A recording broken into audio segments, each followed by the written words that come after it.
Nawasak ang pangarap ni Elena nang ang mismong belo ng kanyang kasal ay gawing basahan ng kanyang biyenan. Habang nagdiriwang ang lahat sa labas, sa loob ng silid, ay pinipilit siyang isuko ang kanyang dangal sa ngalan ng isang walang kwentang tradisyon.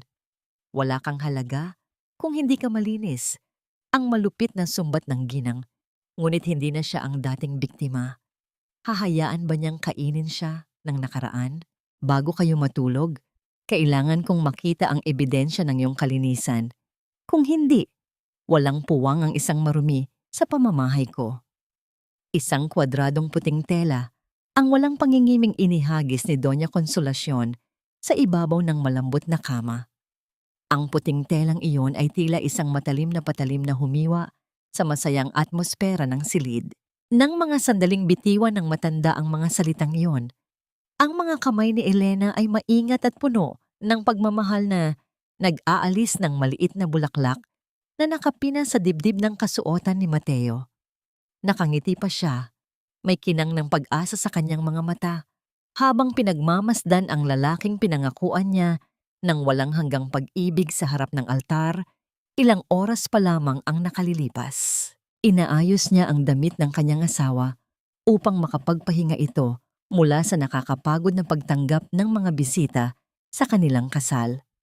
Ibinibigay niya ang kanyang buong pag-aaruga, ngunit ang isinukli sa kanya ay isang panlalait na dumurog sa kanyang pagkatao. Unti-unting naglaho ang nangiti sa mga labi ni Elena.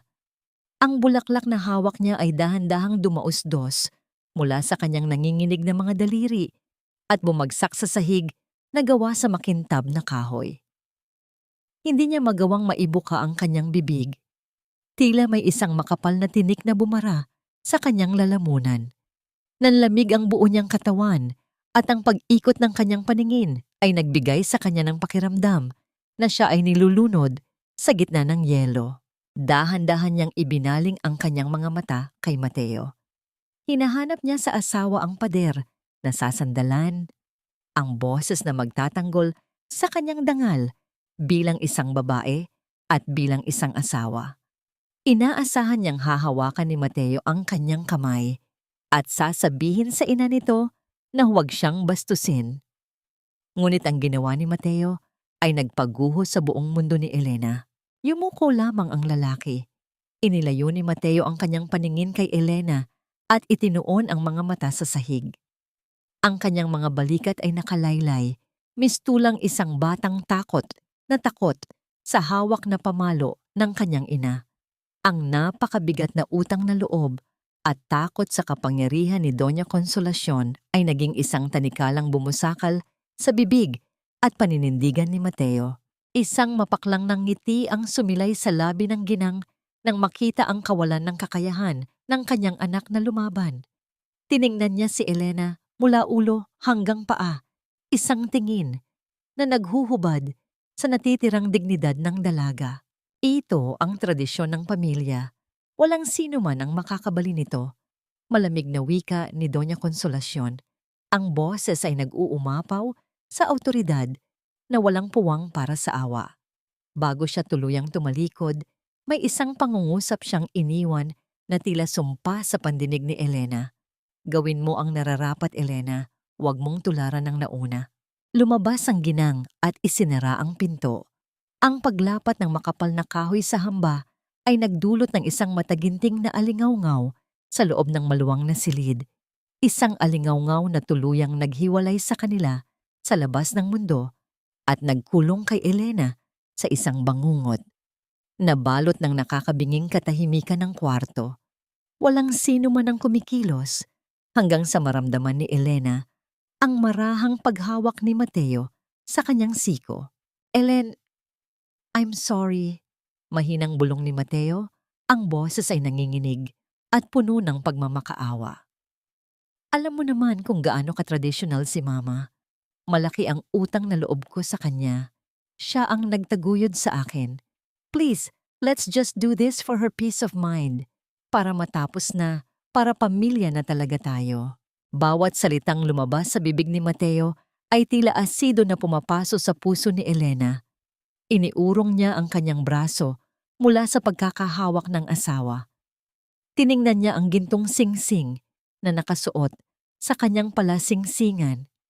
Ilang oras pa lamang ang nakalilipas, ito ay simbolo ng walang hanggang pag-ibig at proteksyon. Ngayon, napagtanto niya na ang singsing na yon ay parang isang malamig na posas na nagtali sa kanya sa isang pamilyang ginagawang basahan ang kanyang karangalan. Humakbang siya paatras. Ang kanyang mga mata ay nag-uumapaw sa luhang ayaw niyang patuluin sa harap ng isang lalaking hindi kayang panindigan ang kanyang pangako. Kinuha niya ang puting tela mula sa kama. Sa kanyang paningin, hindi ito isang piraso ng sapin, kundi isang kabaong na paglilibingan ng kanyang kaluluwa. Gusto niyang patunayan ko ang halaga ko gamit ang telang ito, Mateo? Garalgal ngunit matalim na tanong ni Elena. Ang kanyang paghinga ay kinakapos dahil sa bigat ng emosyon. At ikaw, papayag kang yapakan ang asawa mo para lang hindi magalit ang mama mo? Hindi nakasagot si Mateo. Ibinaon lamang nito ang mukha sa kanyang mga palad. Tinalikuran siya ni Elena at naglakad patungo sa banyo. Isinara niya ang pinto at isinandal ang kanyang nanginginig na likod sa malamig na pader ng palikuran. Dito, nang wala nang nakatingin, bumigay ang kanyang mga tuhod. Napaupo siya sa malamig na sahig. Yakap-yakap ang sarili habang ang puting tela ay nakakuyom sa kanyang palad hanggang sa mamuti ang kanyang mga buko. Walang hikbi ang lumabas sa kanyang bibig, ngunit ang kanyang dibdib ay parang pinupunit sa tindi ng sakit. Tumingala siya sa kisame, sinusubukan pigilan ang pagguho ng kanyang pag-asa, habang isang katanungan ang paulit-ulit na umiikot sa kanyang nagdudugong isipan. Ito ba ang halaga ng pag-ibig, Mateo? Ang isuko ang aking pagkatao? Huwag mong dungisan ang hapagkainan ng iyong mga luha, Elena. Ang pamilyang ito ay para sa mga matatag, hindi para sa mga mahihina. Ang tinig ni Doña Consolacion ay kasing lamig ng hanging pumapasok sa bintana ngayong madaling araw. Habang ang liwanag ng umaga ay unti-unting sumisilip sa mga siwang ng kurtina, hindi nito nagawang bigyan ng init ang naninigas na katawan ni Elena. Nakatayo siya sa harap ng salamin, pilit na itinatago sa ilalim ng makapal na pulbos ang mga bakas ng puyat at ang pamamaga ng kanyang mga mata. Sa ibabaw ng kanilang kama, ang puting tela kagabi ay naroon pa rin. Malinis, walang bahid, ngunit tila isang buhay na saksi sa pagkamatay ng kanyang kaligayahan. Bumaba si Elena sa malawak na silid kainan kung saan ang amoy ng bagong luto na sinangag at tsokolate ay dapat sanang magbigay ng kaginhawaan. Ngunit sa bawat hakbang niya sa hagdanan, nararamdaman niya ang bigat ng bawat baitang. Tila ba ang bawat hakbang ay naglalayo sa kanya sa babaeng kilala niya noon. Sa hapag, naroon ang ilang kamag-anak ni Mateo na nanuluyan pagkatapos ng kasal. Masigla silang nagkukwentuhan, nagtatawanan tungkol sa mga pangyayari kahapon. Hindi alam ang lason na kumalat sa silid ng mga bagong kasal kagabi. Nariyan na pala ang ating magandang reyna. Masayang bati ni Tita Perla, ang kapatid ni Doña Consolacion. Halika, Elena, maupo ka. Mukhang napagod ang ating bagong kasal, ah? Pilit nang ngumiti si Elena. Bago siya maupo, lumapit siya kay Doña Consolacion para sa tradisyonal na pagmamano. Ang kanyang nanginginig na noo ay dumampi sa likod ng kamay ng matanda. Nararamdaman niya ang gaspang ng balat nito, isang paalala ng kapangyarihang hawak ng ginang sa loob ng pamamahay na ito. Sa halip na pagbabasbas, ang naramdaman ni Elena ay ang madiing pagpiga ng matanda sa kanyang mga daliri. Isang babala na tanging siya lang ang nakakaalam. Sana ay naging masarap ang inyong unang gabi. Wika ng matanda sa harap ng lahat.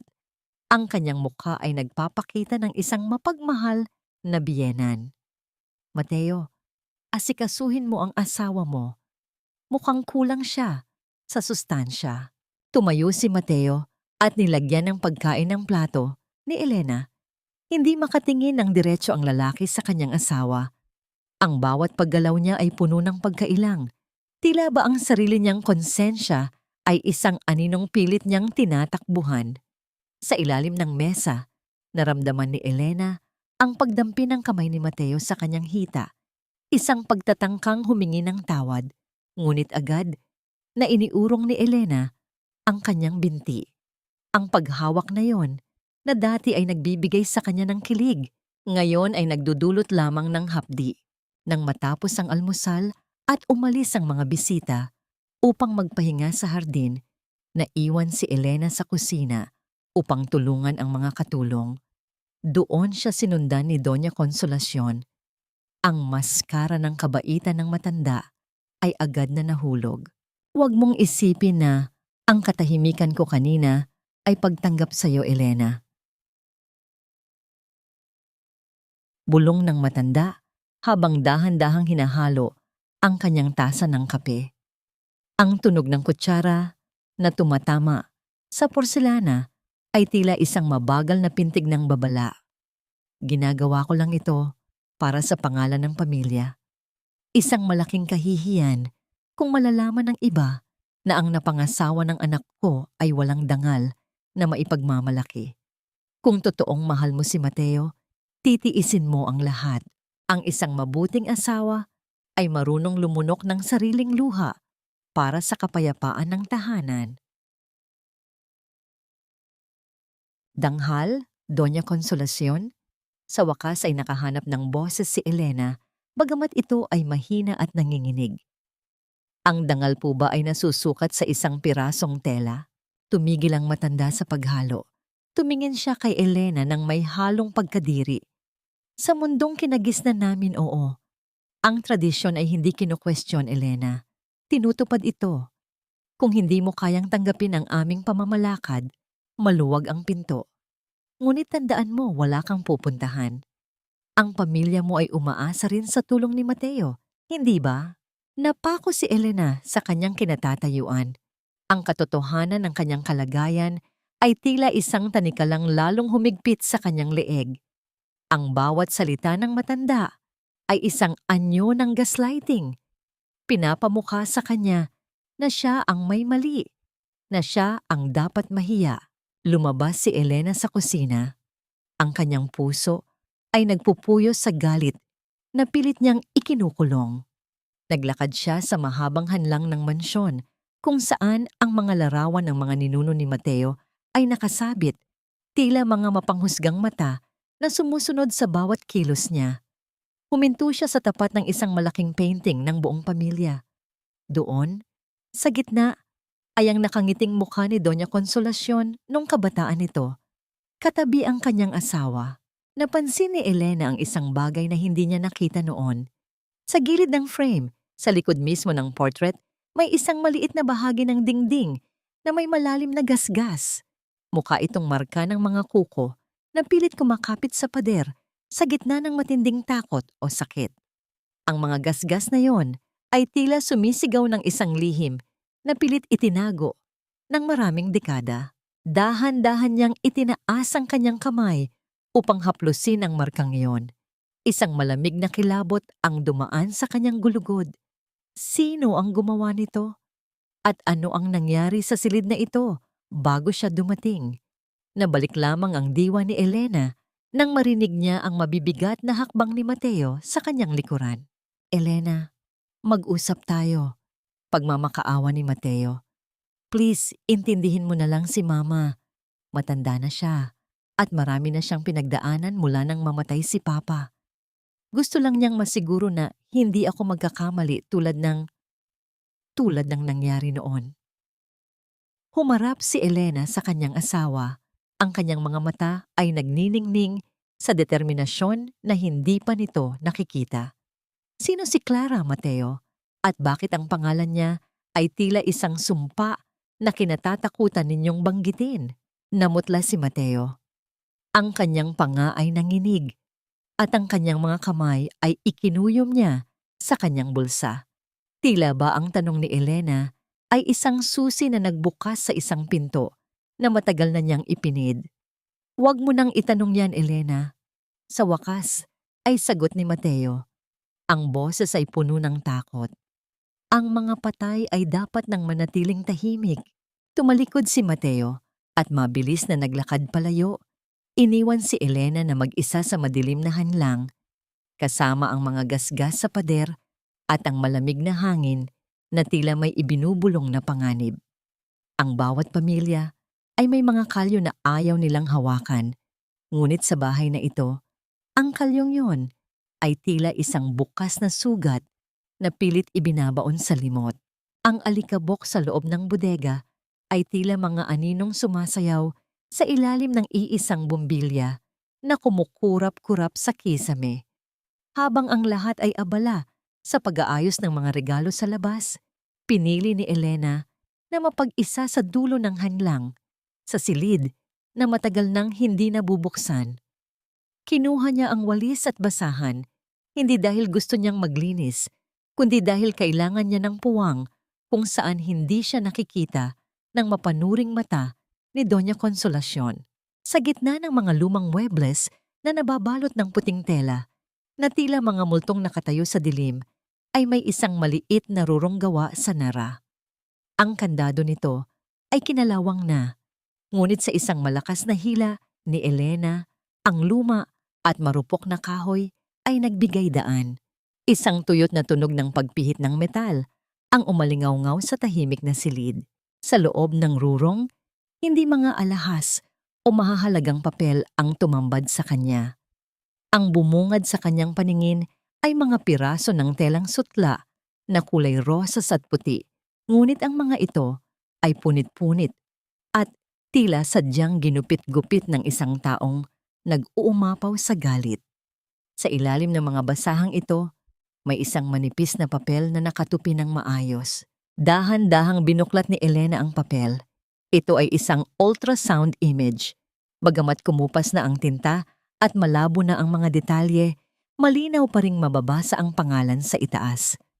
Clara Monteverde Ilagan. Naramdaman ni Elena ang isang kurot sa kanyang puso. Inihaplos niya ang kanyang daliri sa larawan ng maliit na nilalang na hindi man lang nagkaroon ng pagkakataong masilayan ang mundo.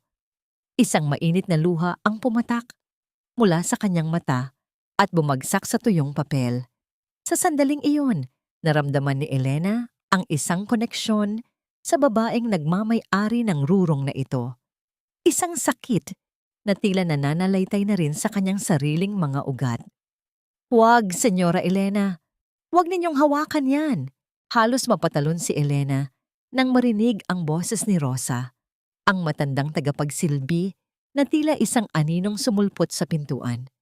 Ang mukha ni Rosa ay bakas, ang matinding takot. Ang kanyang mga kamay ay nanginginig habang mabilis na lumalapit upang agawin ang rurong mula kay Elena. "Rosa, sino si Clara? Bakit ganito ang ayos ng mga gamit niya?" tanong ni Elena. Ang kanyang boses ay puno ng pagtataka. "Huwag na kayong magtanong, senyora," bulong ni Rosa habang mabilis na ibinabalik ang mga punit na damit sa loob ng kahon. Ang silid na ito ay puno ng pait. Kung ayaw ninyong magalit ang matandang senyora, kalimutan ninyo ang nakita ninyo. Si Senyora Clara, siya ang unang asawa ni Sir Mateo. Ngunit ang pangalan niya ay bawal nang banggitin sa bahay na ito. Nang gabi ring iyon, habang sila ay nakahiga sa kama, hindi mapaliit ni Elena ang kanyang kuryosidad. Ang malamig na pagitan sa kanila ni Mateo ay tila lalong lumawak dahil sa katahimikan. "Mateo," mahinang tawag ni Elena. "Nakita ko ang mga gamit ni Clara sa bodega. Bakit hindi mo sinabi sa akin na may una ka ng asawa? Bakit tila itinatago ninyo siya?" Biglang bumangon si Mateo mula sa pagkakahiga. Ang kanyang mukha, na dati ay puno ng pagsisisi, ay biglang nagbago. Ang kanyang mga mata ay nag-aapoy sa galit, isang galit na tila nanggagaling sa isang malalim na balon ng trauma. "Ano ang ginagawa mo sa bodega, Elena? Wala kang karapatang pakialaman ang mga bagay na wala ka namang alam," sigaw ni Mateo. Ang tunog ng kanyang boses ay yumanig sa mga dingding ng kanilang silid. "Gusto ko lang malaman ang katotohanan, Mateo. Asawa mo ako," laban ni Elena. "Asawa kita, oo. Pero hindi mo alam ang kahihiyang idinulot ng babaeng iyon sa pamilyang ito," muling sigaw ni Mateo. Si Clara ay isang malaking kahihiyan. Huwag mo nang babanggitin ang pangalan niya kung ayaw mong magkahiwalay tayo.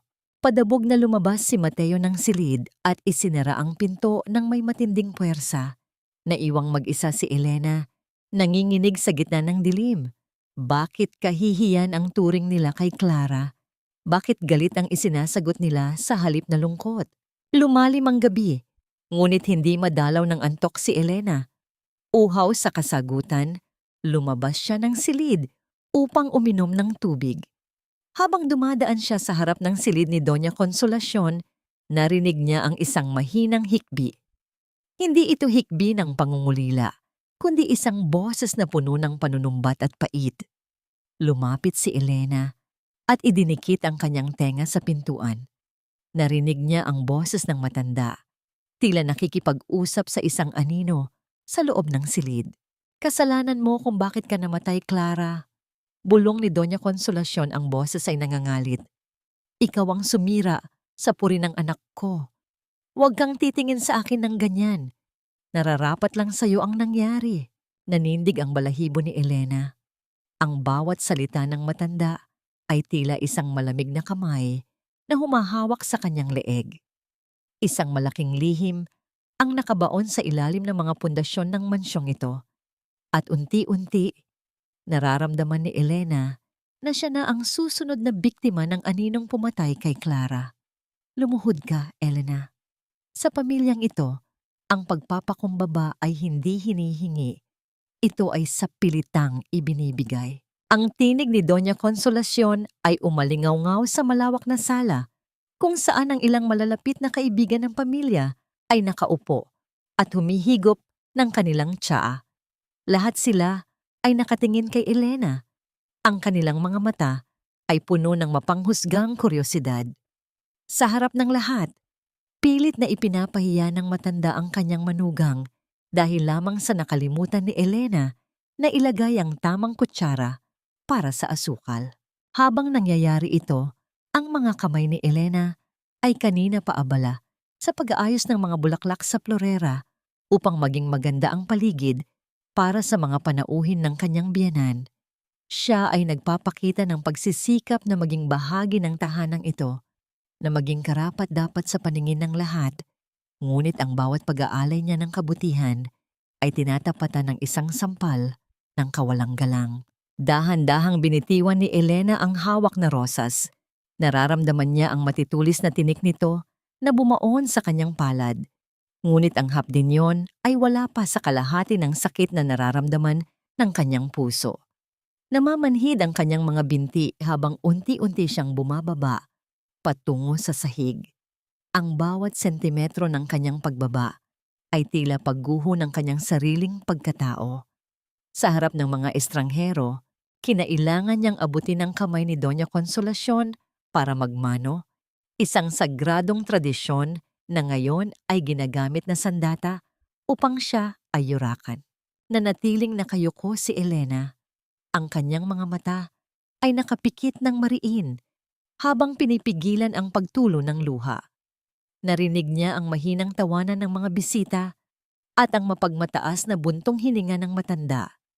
Sa kanyang kalooban, may isang bagay na tuluyang nabasag, ngunit kasabay nito ay ang pagsilang ng isang malamig at matalim na determinasyon. Hindi na siya ang babaeng pumasok sa bahay na ito na puno ng pangarap. Siya na ngayon ay isang sundalong nagmamasid sa gitna ng kampo ng kaaway. Pagkatapos ng merienda, nang makaalis na ang mga panauhin, tumakas si Elena patungo sa likod ng hardin, malayo sa mapang-aping amoy ng insenso at lumang pabango sa loob ng mansyon. Doon, sa ilalim ng malaking puno ng mangga, ay naghihintay si Rosa. Ang matandang katulong ay tila kanina pabalisa, ang kanyang mga mata ay pabalik-balik sa pinto ng kusina. Senyora Elena, hindi ko na kayang manahimik, bulong ni Rosa. Ang boses ay nangangatal sa takot at awa. Nakita ko ang nangyari kanina. Ganyan din. Ganyan na ganyan ang ginawa niya kay Senyora Clara. Huminto ang paghinga ni Elena.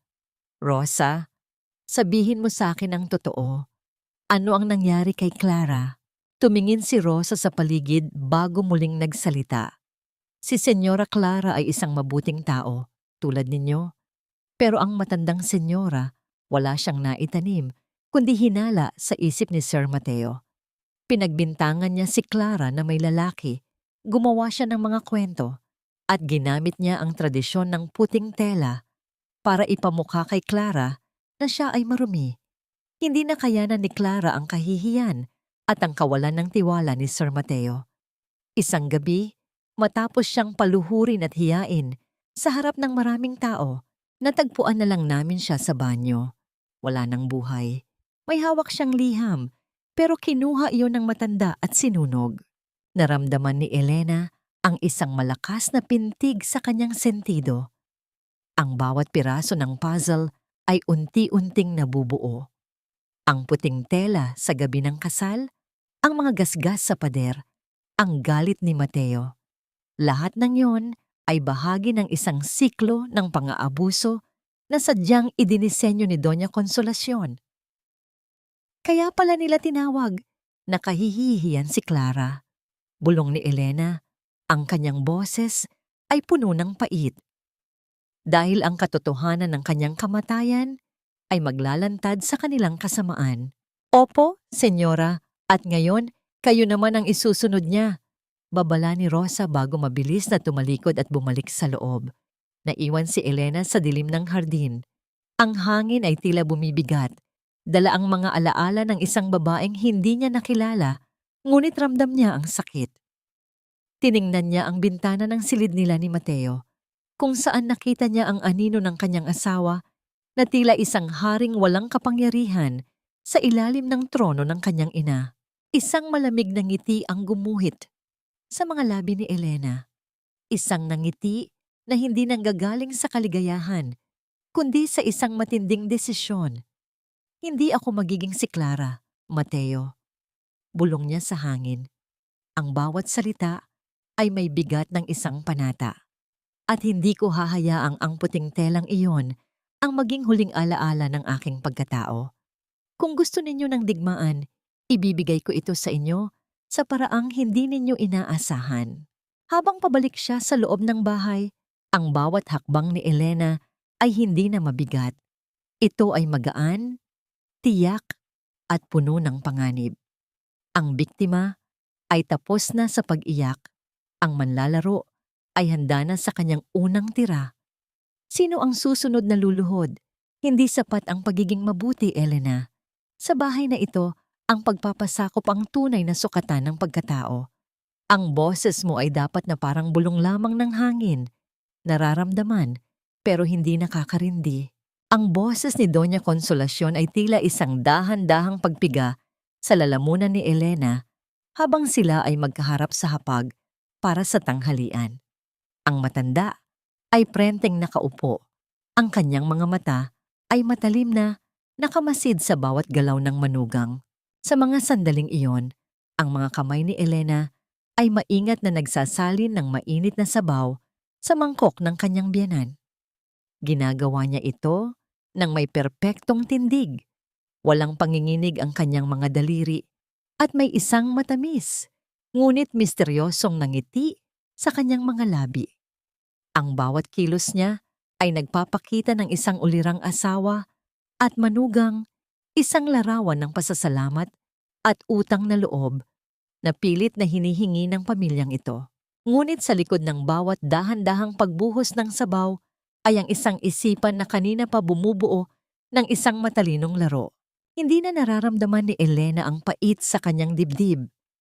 Ang dating vovo at takot na puso ay tila naging isang piraso ng yelo, malamig, matigas, at handang sumugat.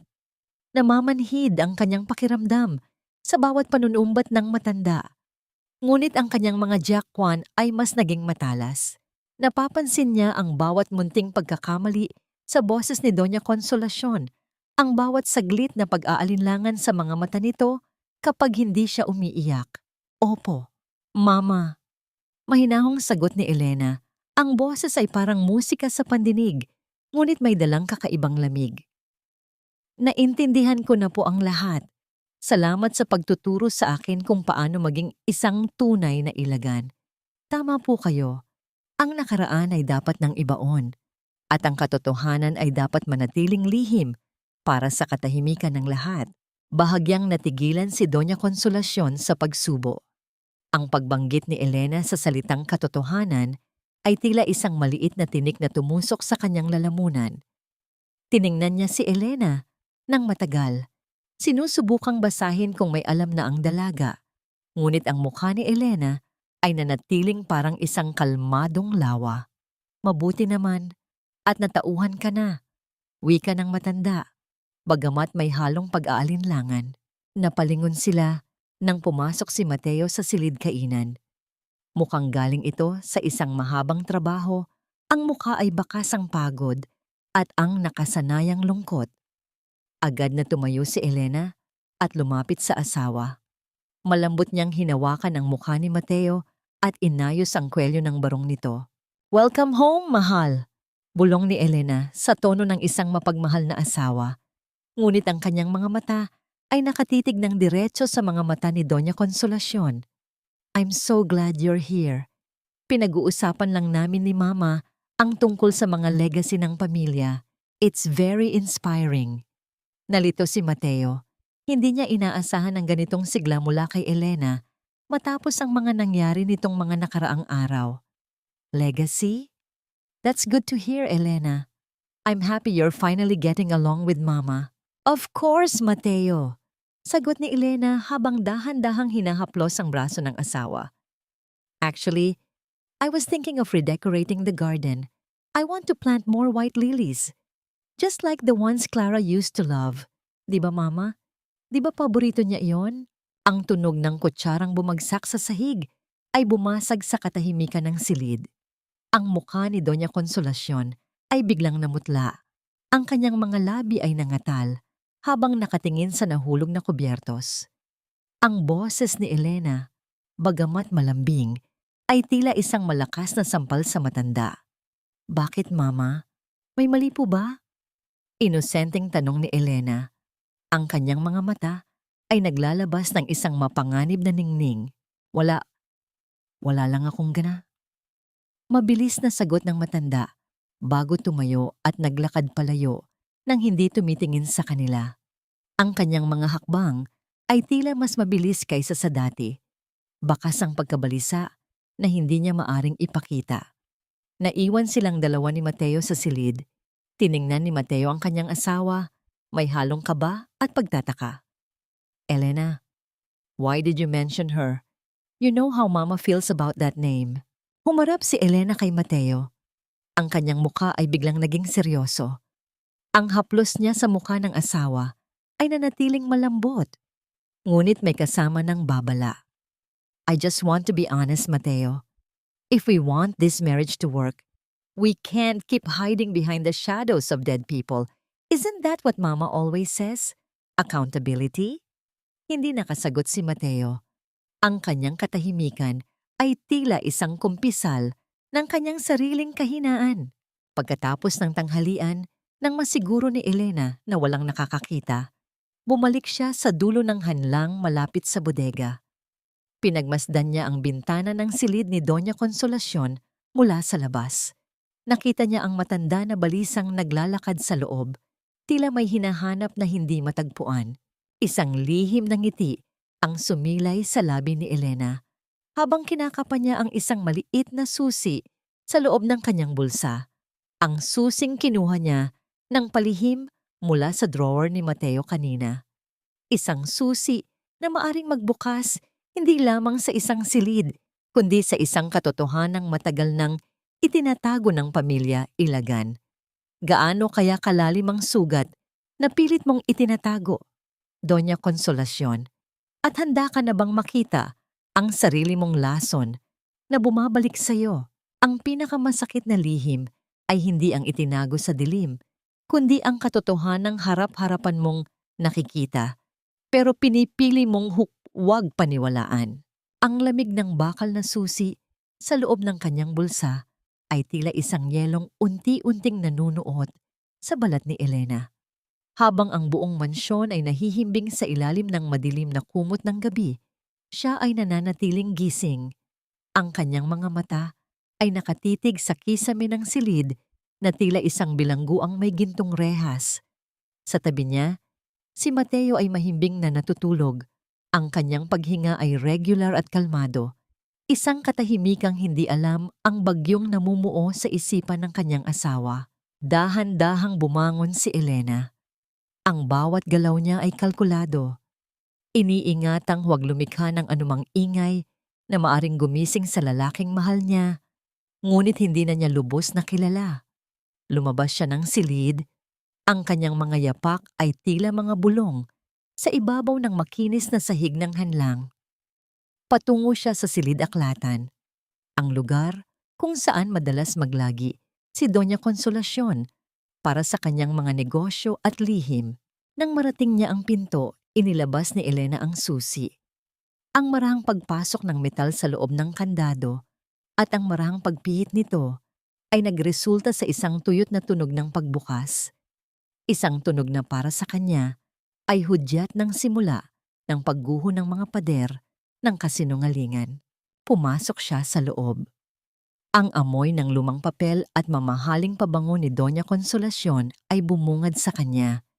Hindi siya nagbukas ng ilaw, sapat na ang liwanag ng buwan na tumatagos sa bintana upang makita niya ang kanyang pakay. Isang maliit na drawer sa ilalim ng desk nang matanda ang kanyang binuksan gamit ang kaparehong susi. Sa loob, natagpuan niya ang isang itim na kwaderno, ngunit hindi iyon ang kumuha ng kanyang atensyon. Sa ilalim ng mga dokumento, may isang plastik na naglalaman ng isa pang piraso ng puting tela. Katulad ng telang inihagis sa kanya noong gabi ng kanyang kasal, malinis ito at puting-puti. Ngunit may isang maliit na bote ng gamot sa tabi nito, isang likidong kulay pula na tuyo na sa gilid ng takip. Naramdaman ni Elena ang paghinto ng pintig ng kanyang puso. Isang matinding panginginig ang bumalot sa kanyang mga kamay. Peke? Bulong niya sa sarili. Ang boses ay nanginginig sa pagitan ng galit at pait. Ang ebidensya ng kalinisan na hinihingi niya.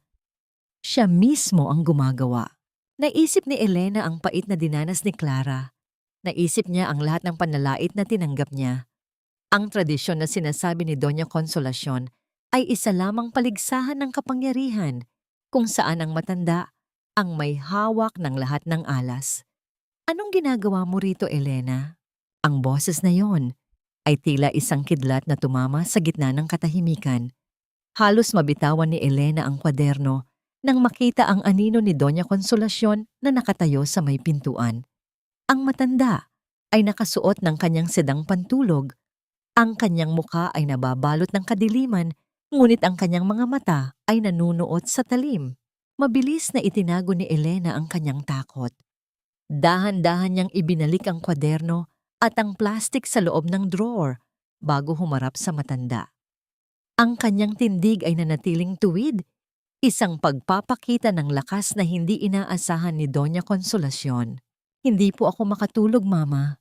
Mahinahong sagot ni Elena. Ang boses ay walang bakas ng pag-aalinlangan. Naghahanap lang po ako ng librong mababasa. Masyado po kasing maingay ang katahimikan sa bahay na ito. Marami pong ibinubulong ang mga pader. Lumapit ang matanda. Ang tunog ng kanyang tsinelas sa sahig ay tila isang mabagal na martsa ng kamatayan. Huminto siya sa harap ni Elena, sapat na malapit upang maamoy ng dalaga ang pait ng tsaa sa hininga nito. Matalino ka, Elena. Mas matalino kaysa kay Clara. Bulong ni Doña Consolacion, ang boses ay puno ng panganib. Pero tandaan mo, ang mga taong masyadong maraming alam ay madaling mapagod. At ang mga napapagod sa bahay na ito ay kailangang magpahinga ng matagal. Salamat po sa paalala, Mama. Tugon ni Elena. Isang matamis ngunit mapanganib na ngiti ang sumilay sa kanyang mga labi. Pero huwag po kayong mag-alala. Malakas po ang resistensya ko. At hindi po ako titigil hanggat hindi ko natatapos ang librong sinimulan ko. Naglakad palabas si Elena. Dumaan sa tabi ng matanda nang walang pagkurap. Nararamdaman niya ang matalim na titig ni Doña Consolacion sa kanyang likuran, isang titig na nangangako ng digmaan. Pagbalik sa kanyang silid, humiga si Elena sa tabi ni Mateo. Ang kanyang asawa ay gumalaw ng bahagya at niyakap siya sa baywang habang natutulog. Isang yakap na dati ay nagpapakalma sa kanya, ngunit ngayon ay nagpapaalala sa kanya ng bigat ng kanyang misyon.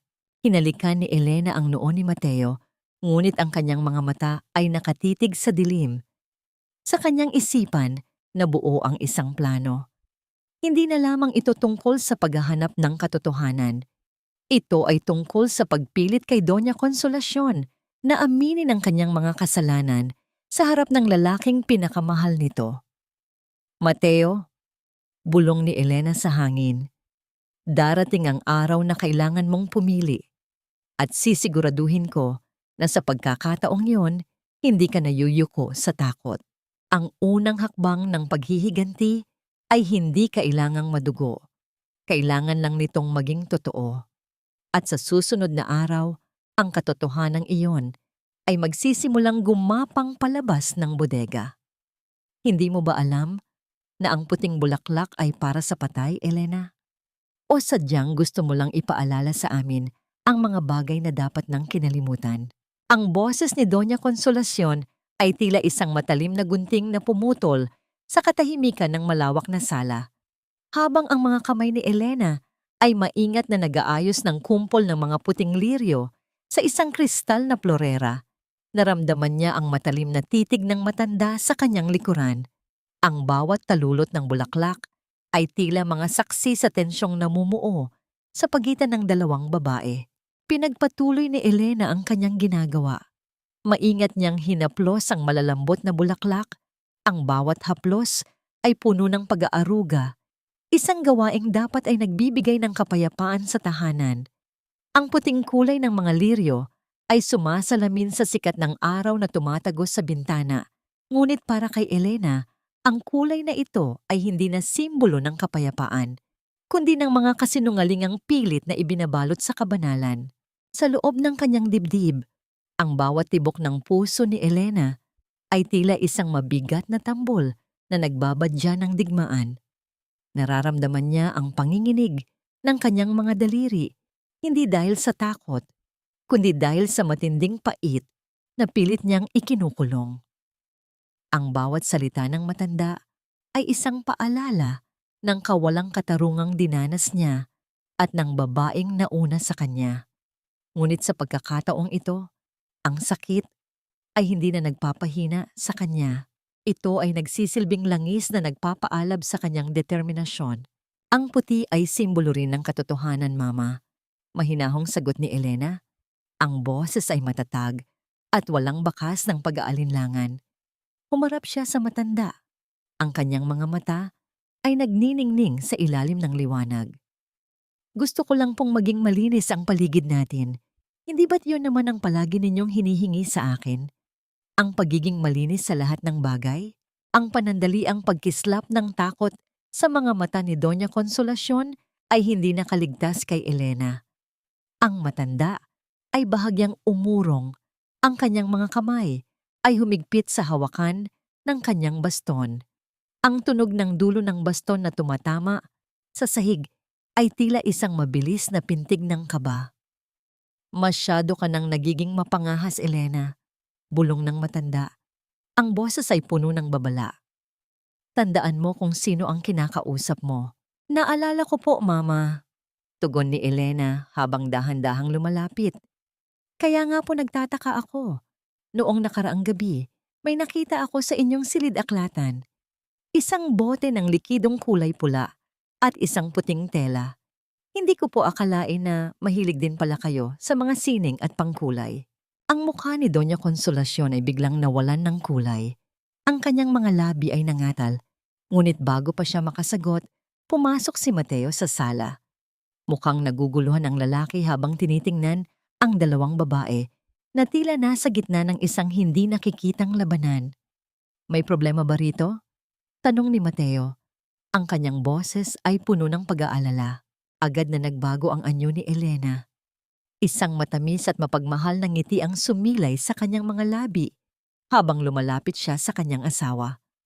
Malambot niyang hinawakan ang braso ni Mateo, isang haplos na tila nagpapakalma sa namumuong tensyon. Wala naman, mahal. Malambing na wika ni Elena.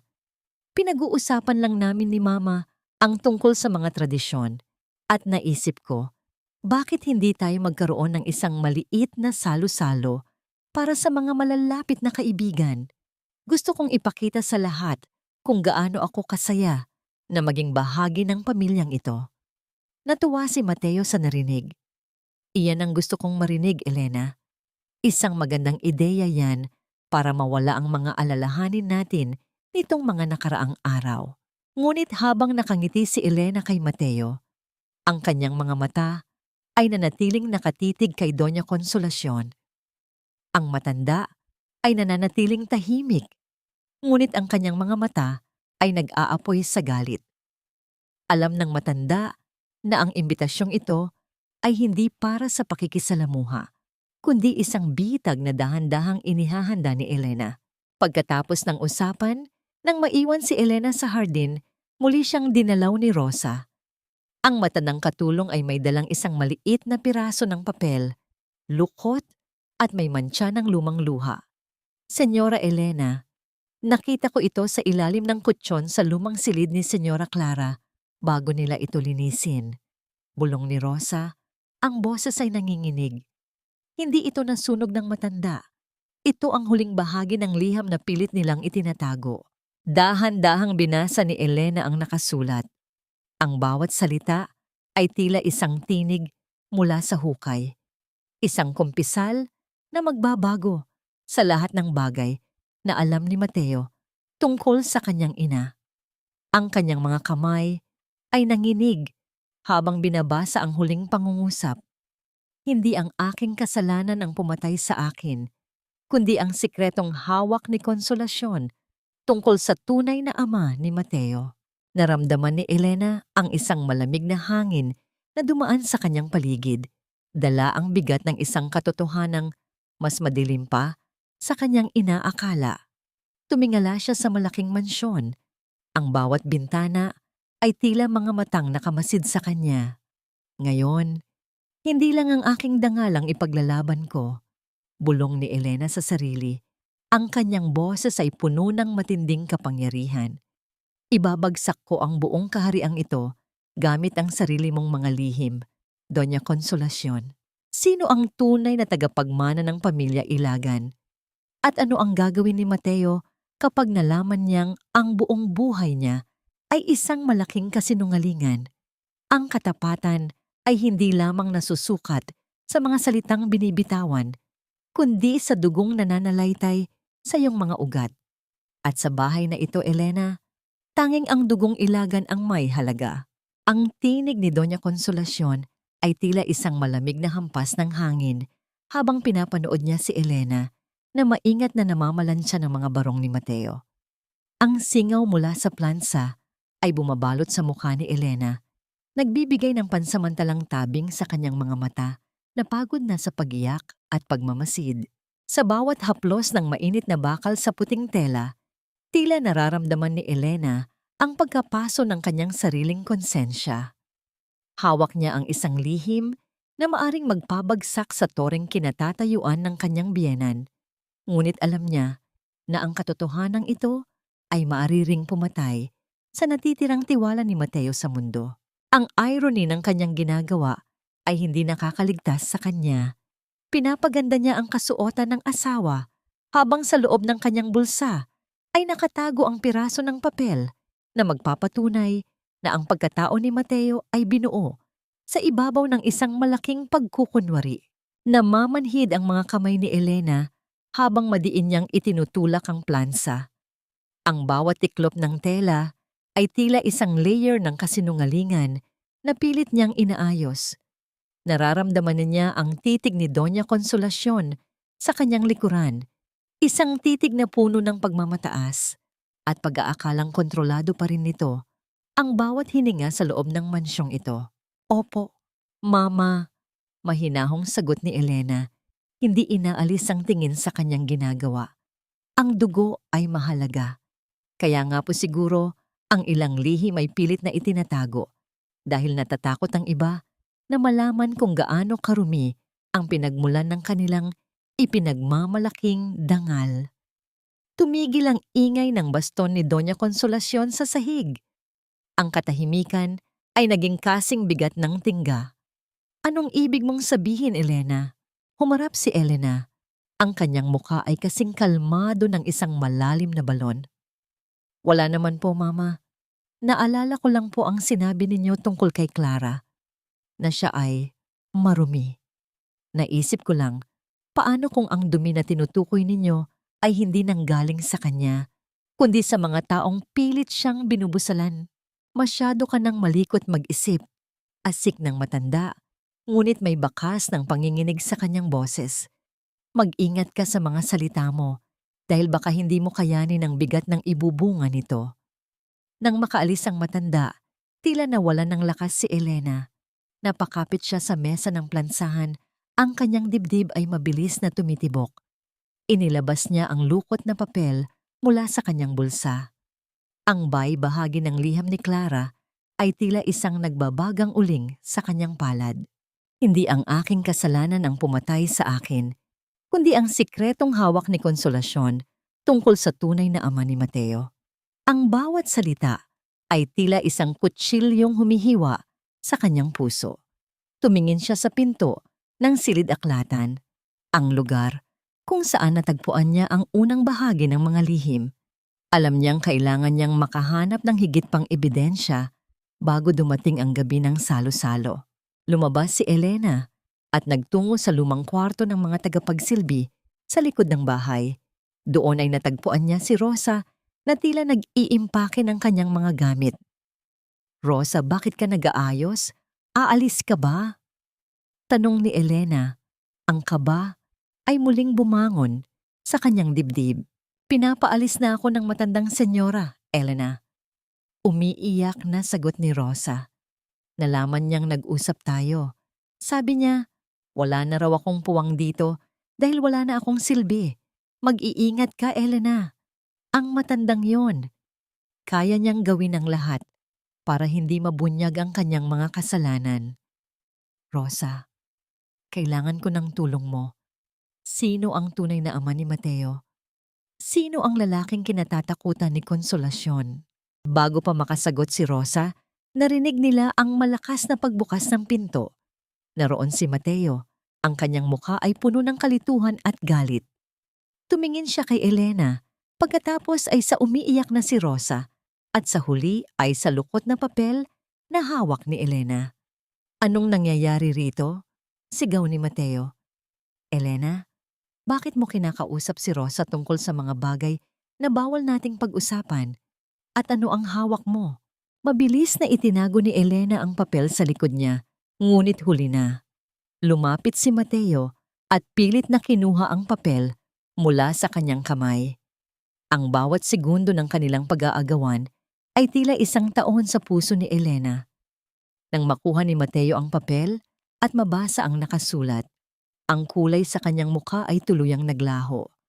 Ang papel ay dahan-dahang nalaglag mula sa mga kamay ni Mateo. Tila isang tuyong dahon sa gitna ng bagyo. Tumingin siya kay Elena nang may halong sakit at hindi paniniwala. "Totoo ba ito?" bulong ni Mateo. Ang boses ay halos hindi marinig. "Ang buong buhay ko ba ay isang malaking kasinungalingan?" Sa kabilang panig ng silid, sa gitna ng dilim ng hanlang, nakatayo si Doña Consolacion. Isang malamig na ngiti ang gumuhit sa kanyang mga labi habang pinapanood ang pagguho ng mundo ng kanyang anak. "Ngayon, Mateo," wika ni Doña Consolacion mula sa dilim, "malalaman mo kung bakit mas mabuting manatiling bulag kaysa makakita ng katotohanang dudurog sa iyo. Hindi ang dugo ang nagbubuklod sa atin, Mateo, kundi ang mga sakripisyong ginawa ko para manatiling nakatayo ang pamilyang ito. Kung minsan, ang katotohanan ay isang lason na kailangang ibaon para hindi mamatay ang lahat." Ang tinig ni Doña Consolacion ay tila isang malat na bulong na gumagapang sa loob ng madilim na hanlang.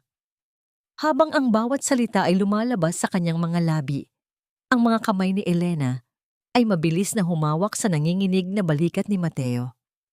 Nararamdaman niya ang bawat pintig ng takot at sakit na dumadaloy mula sa kanyang asawa. Isang lalaking sa loob ng ilang segundo ay nawalan ng pundasyon sa kanyang sariling pagkatao. Sa mga sandaling iyon, ang liwanag ng isang lampara sa dingding ay tumatama sa mukha ni Mateo, na nagpapakita ng bawat guhit ng pait at hindi paniniwala. Ang lukot na papel na naglalaman ng huling hiling ni Clara ay nasa paanan na nila, tila isang bangkay na pilit binuhay upang magbigay ng katarungan. Ang bawat patak ng pawis sa noo ni Mateo ay sumasalamin sa hirap ng kanyang paghinga. Tila ba ang hangin sa loob ng mansyon ay tuluyan ng naubos. Dahan-dahang lumapit si Elena at pinulot ang papel. Inayos niya ang bawat tupi nito ng may pag-iingat. Tila ba sa pamamagitan ng pag-aayos sa papel ay maayos din niya ang nadurog na puso ng kanyang asawa. Tumingin siya ng diretso kay Doña Consolacion. Ang takot na dati ay bumabalot kay Elena ay napalitan na ng isang matatag na puot. Isang puot na nanggagaling sa pagmamahal niya kay Mateo at sa awa niya para kay Clara. Sakripisyo po ba ang tawag sa pagpatay sa kaluluwa ng isang babae, Mama? Tanong ni Elena. Ang boses ay mababa, ngunit puno ng awtoridad. Sakripisyo po ba ang tawag sa pagpapalaki sa anak ninyo sa loob ng isang kasinungalingan? Ang tawag po dyan ay hindi pagmamahal, kundi pagkontrol. Wala kang alam, Elena. Sigaw ng matanda. Ang kanyang baston ay malakas na tumama sa sahig na lumikha ng isang tuyot na tunog na umalingaw-ngaw sa buong bahay. Ginawa ko ang lahat para maging kagalang-galang si Mateo, para hindi siya itakwil ng lipunan dahil sa pagkakamali ng kanyang tunay na ama. Biglang nag-angat ng tingin si Mateo. Ang kanyang mga mata na dati ay puno ng pagsamba sa kanyang ina ay naging kasing talim ng isang panyal. Ang kanyang panga ay nanigas at ang kanyang mga kamao ay ikinuyom niya hanggang sa mamuti ang kanyang mga kuko. Sino siya, Mama? Tanong ni Mateo. Ang boses ay garalgal sa pinaghalong galit at hapis. Sino ang lalaking pilit mong itinatago? Bakit kailangang si Clara ang magbayad para sa lihim mo? Bakit kailangang si Elena ang pahirapan mo? Hindi nakasagot ang matanda. Ang kanyang mga mata ay pabalik-balik sa pagitan ng kanyang anak at ng kanyang manugang. Sa kauna-unahang pagkakataon, nakita ni Elena ang bitak sa maskara ni Doña Consolacion. Ang pag-aalinlangan ay gumapang sa mukha ng matanda. Isang anyo ng kahinaan na matagal na niyang ipinid sa likod ng kanyang pagmamataas. Huwag mo akong tanungin ng ganyan, Mateo. Pagmamakaawa ng matanda. Ang kanyang boses ay unti-unting nagbabago mula sa pagiging mapagmataas patungo sa pagiging isang biktima. Lahat ng ito ay para sa iyo. Ang utang na loob mo sa akin ay hindi matatumbasan ng anumang papel. Utang na loob? Mapait na tawa ni Mateo. Ang utang na loob na ito ay naging isang lubid na sumasakal sa akin, Mama. Pinatay nito ang babaeng una kong minahal. At ngayon, muntik na nitong sirain ang babaeng nagligtas sa akin sa dilim. Hinawakan ni Mateo ang kamay ni Elena at hinila ito patungo sa kanilang silid. Ang bawat hakbang nila ay tila isang pagtakas mula sa isang impyernong gawa sa marmol at ginto. Isinara ni Mateo ang pinto at doon, sa katahimikan ng kanilang kwarto, ay tuluyan na siyang gumuho. Napaupo siya sa dulo ng kama, ang kanyang muka ay ibinaon sa kanyang mga palad, habang ang kanyang mga balikat ay nayayanig sa tahimik na pag-iyak. Lumapit si Elena at niyakap ang asawa mula sa likuran. Ipinatong niya ang kanyang ulo sa balikat ni Mateo. Dinaramdam ang bawat hikbi na lumalabas sa dibdib nito. Ang init ng kanyang katawan ay nagsilbing proteksyon laban sa lamig ng katotohanang kanila lamang natuklasan. Nandito ako, Mateo, bulong ni Elena. Ang boses ay puno ng pag-asa. Hindi kita iiwan. Bubunuin natin ang katotohanan, gaano man ito kapait. Ngunit sa gitna ng kanilang pagdadalamhati, napansin ni Elena ang itim na kwaderno na kinuha niya sa silid-aklatan kagabi. Nakabukas ito sa isang pahina na hindi niya napansin noon. May isang pangalan na nakasulat doon, kasama ang isang address sa isang malayong probinsya. Isang pangalan na tila pamilyar, ngunit nagdadala ng isang kakaibang pangamba. Arturo Monteverde. Naramdaman ni Elena ang mabilis na tibok ng kanyang puso. Si Arturo Monteverde ay ang ama ni Clara. Kung buhay pa ang matanda, siya ang tanging taong makakapagpatunay kung ano talaga ang nangyari sa pagitan ni Doña Consolacion at ng tunay na ama ni Mateo. Isang desisyon ang nabuo sa isipan ni Elena. Kailangan niyang hanapin ang lalaking ito bago pa siya maunahan ng kanyang biyenan. Habang hinahaplos niya ang buhok ni Mateo, tumingin siya sa bintana kung saan ang ulan ay nagsisimulang pumatak sa salamin. Darating ang bukas na may dalang higit pang unos, ngunit sa pagkakataong ito, si Elena na ang magiging kidlat na tatama sa puso ng mga kasinungalingan. Ito ang halaga ng iyong pananahimik, Elena. Isang pirasong papel na may sapat na halagang magpapatayo ng sarili mong mundo. Malayo sa pamilyang ito, malayo sa sakit na pilit mong binubungkal. Inilapag ni Doña Consolacion ang isang tseke sa ibabaw ng makintab na mesa sa sala. Habang ang bawat numero sa papel na yon ay sumisimbolo sa kayamanan, ang mga kamay ni Elena ay abala sa pagtitiklop ng mga damit ni Mateo na babaunin nito sa isang biglaang business trip na sa pilitang iniutos ng matanda. Maingat niyang inaayos ang bawat manggas, dinaramdamang tela na tila ba ito ang huling koneksyon niya sa kanyang asawa. Ang bawat haplos niya sa damit ay puno ng pagmamahal, isang tahimik na panalangin na sana ay maging ligtas si Mateo sa gitna ng unos na ito. Tumingala si Elena, hindi upang tingnan ng tseke, kundi upang salubungin ang mapanghamong titig ng kanyang biyenan. Nararamdaman niya ang isang malakas na pintig sa kanyang dibdib. Ang kanyang puso ay tila isang ibon na nagpupumiglas sa loob ng isang hawla. Ang pait na lumalabas sa bibig ng matanda ay tila isang laso na dahan-dahang pumapatay sa natitirang respeto ni Elena para sa pamilyang ito. Ang dangal ko po ay hindi nabibili ng pera, Mama.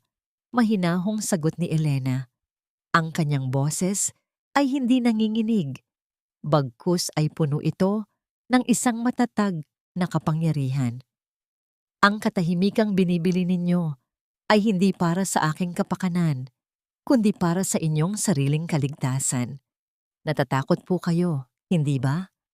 Natatakot kayong malaman ni Mateo na ang pundasyon ng kanyang buhay ay gawa sa buhangin. Wala kang mapupuntahan, Elena.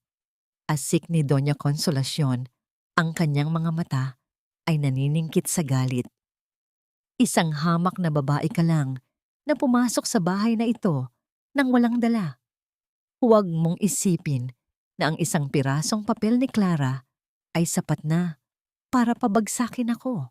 Bago pa man makasagot si Elena, narinig nila ang mabibigat na hakbang ni Mateo pababa ng hagdan. Ang lalaki ay tila isang anino ng kanyang dating sarili. Ang kanyang mga mata ay malalim, walang ningning, at ang kanyang mukha ay kasing puti ng papel. Nilampasan niya ang kanyang ina nang hindi ito tinitingnan at dumiretso kay Elena. Alis na ako, bulong ni Mateo. Hinawakan niya ang mga kamay ni Elena. Ang kanyang palad ay malamig at basa ng pawis. Mag-iingat ka rito. Pangako, babalik ako agad at aayusin natin ito. Inuha ni Elena ang mukha ng asawa. Sa mga sandaling iyon, ang mundo sa paligid nila ay tila naglaho. Dinaramdam niya ang magaspang na balat ng panga ni Mateo, ang init ng kanyang hininga, at ang takot na pilit nitong itinatago. Magtiwala ka sa akin, Mateo, bulong ni Elena. Kahit anong mangyari, hanapin mo ang liwanag. Nang makaalis si Mateo, tila ba ang mansyon ay naging mas madilim at mas malamig. Alam ni Elena na ito na ang pagkakataon niya. Sa gitna ng gabi, Habang ang lahat ay nahihimbing, binuhat ni Elena ang isang maliit na bag. Hindi niya dinala ang kanyang mga alahas o mamahaling damit. Dinala niya lamang ang itim na kwaderno at ang address ni Arturo Monteverde. Ang paglalakbay patungo sa probinsya ng Laguna ay tila isang paglalakbay patungo sa kailaliman ng kanyang sariling kaluluwa. Ang tunog ng makina ng bus at ang amoy ng usok sa kalsada ay nagsilbing musika sa kanyang pagtakas. Habang nakatingin siya sa bintana, pinagmamasdan ang mga palayan na mabilis na naglalaho sa kanyang paningin. Naramdaman ni Elena ang isang kakaibang kalayaan. Nang marating niya ang address, tumambad sa kanya ang isang maliit na bahay na gawa sa kahoy at kawayan, malayo sa karangyaan ng pamilya Ilagan. Sa tapat ng bahay may isang matandang lalaki na nakaupo sa isang tumba-tumba, maingat na naglilinis ng isang luma at kupas na litrato. Dahan-dahang lumapit si Elena. Ang bawat hakbang niya sa tuyong damo ay lumilikha ng isang malutong na tunog. Nang marinig ng matanda ang kanyang pagdating, dahan-dahan itong nag-angat ng tingin. Ang mga mata ng matanda ay malabo na dahil sa katarata. Ngunit ang lungkot na nananalaytay doon ay kasing linaw ng kristal. Arturo Monteverde, tawag ni Elena. Ang kanyang boses ay puno ng paggalang. Huminto ang matanda sa kanyang ginagawa. Tinitigan niya si Elena ng matagal. Tila ba sinusubukan niyang alalahanin ang isang mukha mula sa malayong nakaraan. Biglang nanginig ang kanyang mga labi at ang litratong hawak niya ay dahan-dahang nalaglag sa kanyang kandungan. "Clara," bulong ng matanda. Ang kanyang boses ay puno ng panginginig at hindi paniniwala. "Bumalik ka na ba, anak ko?" Naramdaman ni Elena ang isang matinding hapdi sa kanyang puso. Lumapit siya at lumuhod sa harap ng matanda. Hinawakan niya ang mga kulubot na kamay nito. Sa sandaling iyon, naramdaman niya ang bigat ng lahat ng taon ng paghihintay at pangungulila ni Arturo. "Hindi po ako si Clara, Tay Arturo." Mahinahong wika ni Elena, ang kanyang mga mata ay nagsisimulang mangilid ang luha. "Ako po si Elena, ang asawa ni Mateo Ilagan. Nandito po ako dahil kailangan ko ang inyong tulong. Kailangan ko pong malaman ang katotohanan tungkol sa anak ninyo at tungkol sa pamilya Ilagan." Nang marinig ang pangalang Ilagan, ang mukha ni Arturo ay biglang nagbago. Ang lungkot ay napalitan ng isang matinding takot at galit. Pilit niyang binawi ang kanyang mga kamay mula kay Elena at pilit na tumayo mula sa kanyang tumba-tumba. "Umalis ka na!" sigaw ni Arturo.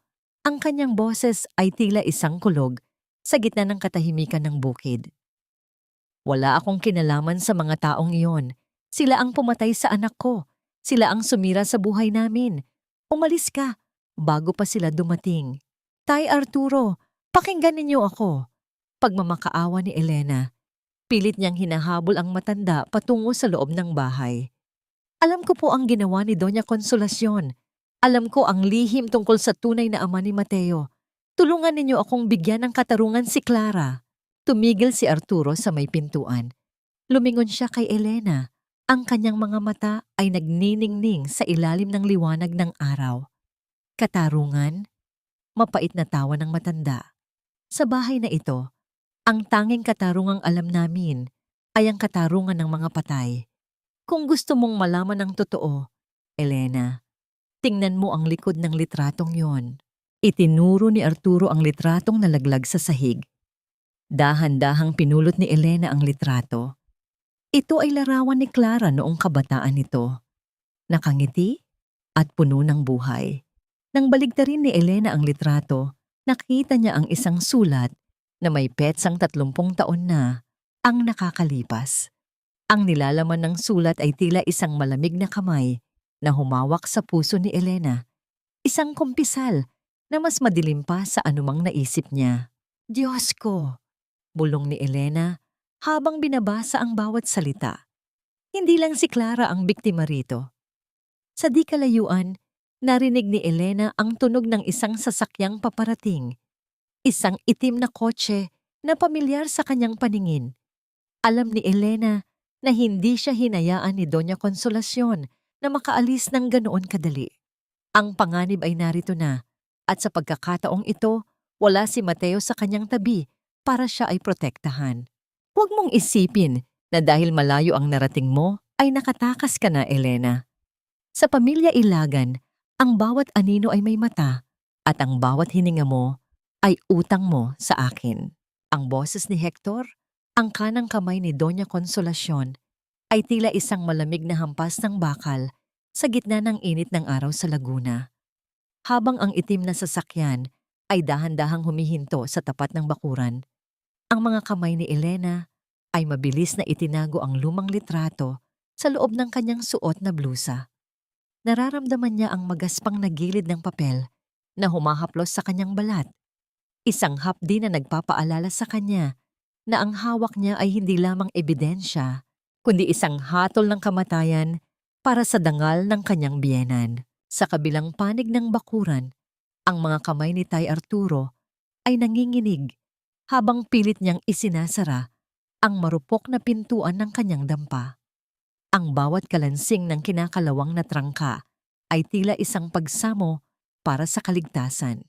Sa gitna ng katahimikan ng bukid, ang tanging maririnig ay ang mabagal na pag-ikot ng gulong ng sasakyan sa ibabaw ng tuyong lupa at ang mabilis na pagtibok ng puso ni Elena na tila isang tambol na nagbabadya ng panganib. Elena, magtago ka sa loob! Bulong ni Arturo, ang boses ay puno ng takot. Huwag mong hahayaang makita nila ang hawak mo. Iyan lang ang tanging katarungang natitira para sa anak ko. Bumukas ang pinto ng sasakyan. Lumabas si Hector. Ang kanyang mukha ay kasing tigas ng semento at ang kanyang mga mata ay walang anumang emosyon. Tumingin siya sa paligid, sa mga tuyong palay at sa luma at tila babagsak ng bahay. Bago itinuon ang kanyang paningin kay Elena. Senyora Elena, pinapauwi na kayo ng matandang senyora, wika ni Hector. Ang boses ay patag, ngunit may dalang banta. Masyadong mapanganib ang lugar na ito para sa inyo, at alam ninyo kung gaano nag-aalala si Sir Mateo. Nasaan si Mateo, Hector?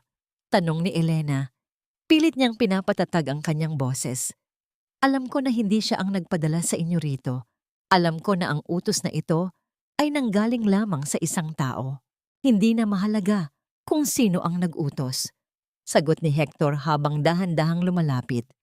Ang bawat hakbang niya sa tuyong damo ay lumilikha ng isang malutong na tunog. Ang mahalaga ay ang ibigay ninyo ang kinuha ninyo mula sa bodega. Ang mga bagay na hindi sa inyo. Naramdaman ni Elena ang pagkapaso ng papel sa kanyang dibdib.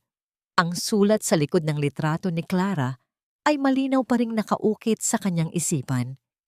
Hindi ang aking kasalanan ang pumatay sa akin, kundi ang sikretong hawak ni Consolacion tungkol sa tunay na ama ni Mateo. Mateo is not an Ilagan by blood. He is the son of the man Consolacion murdered to get this wealth.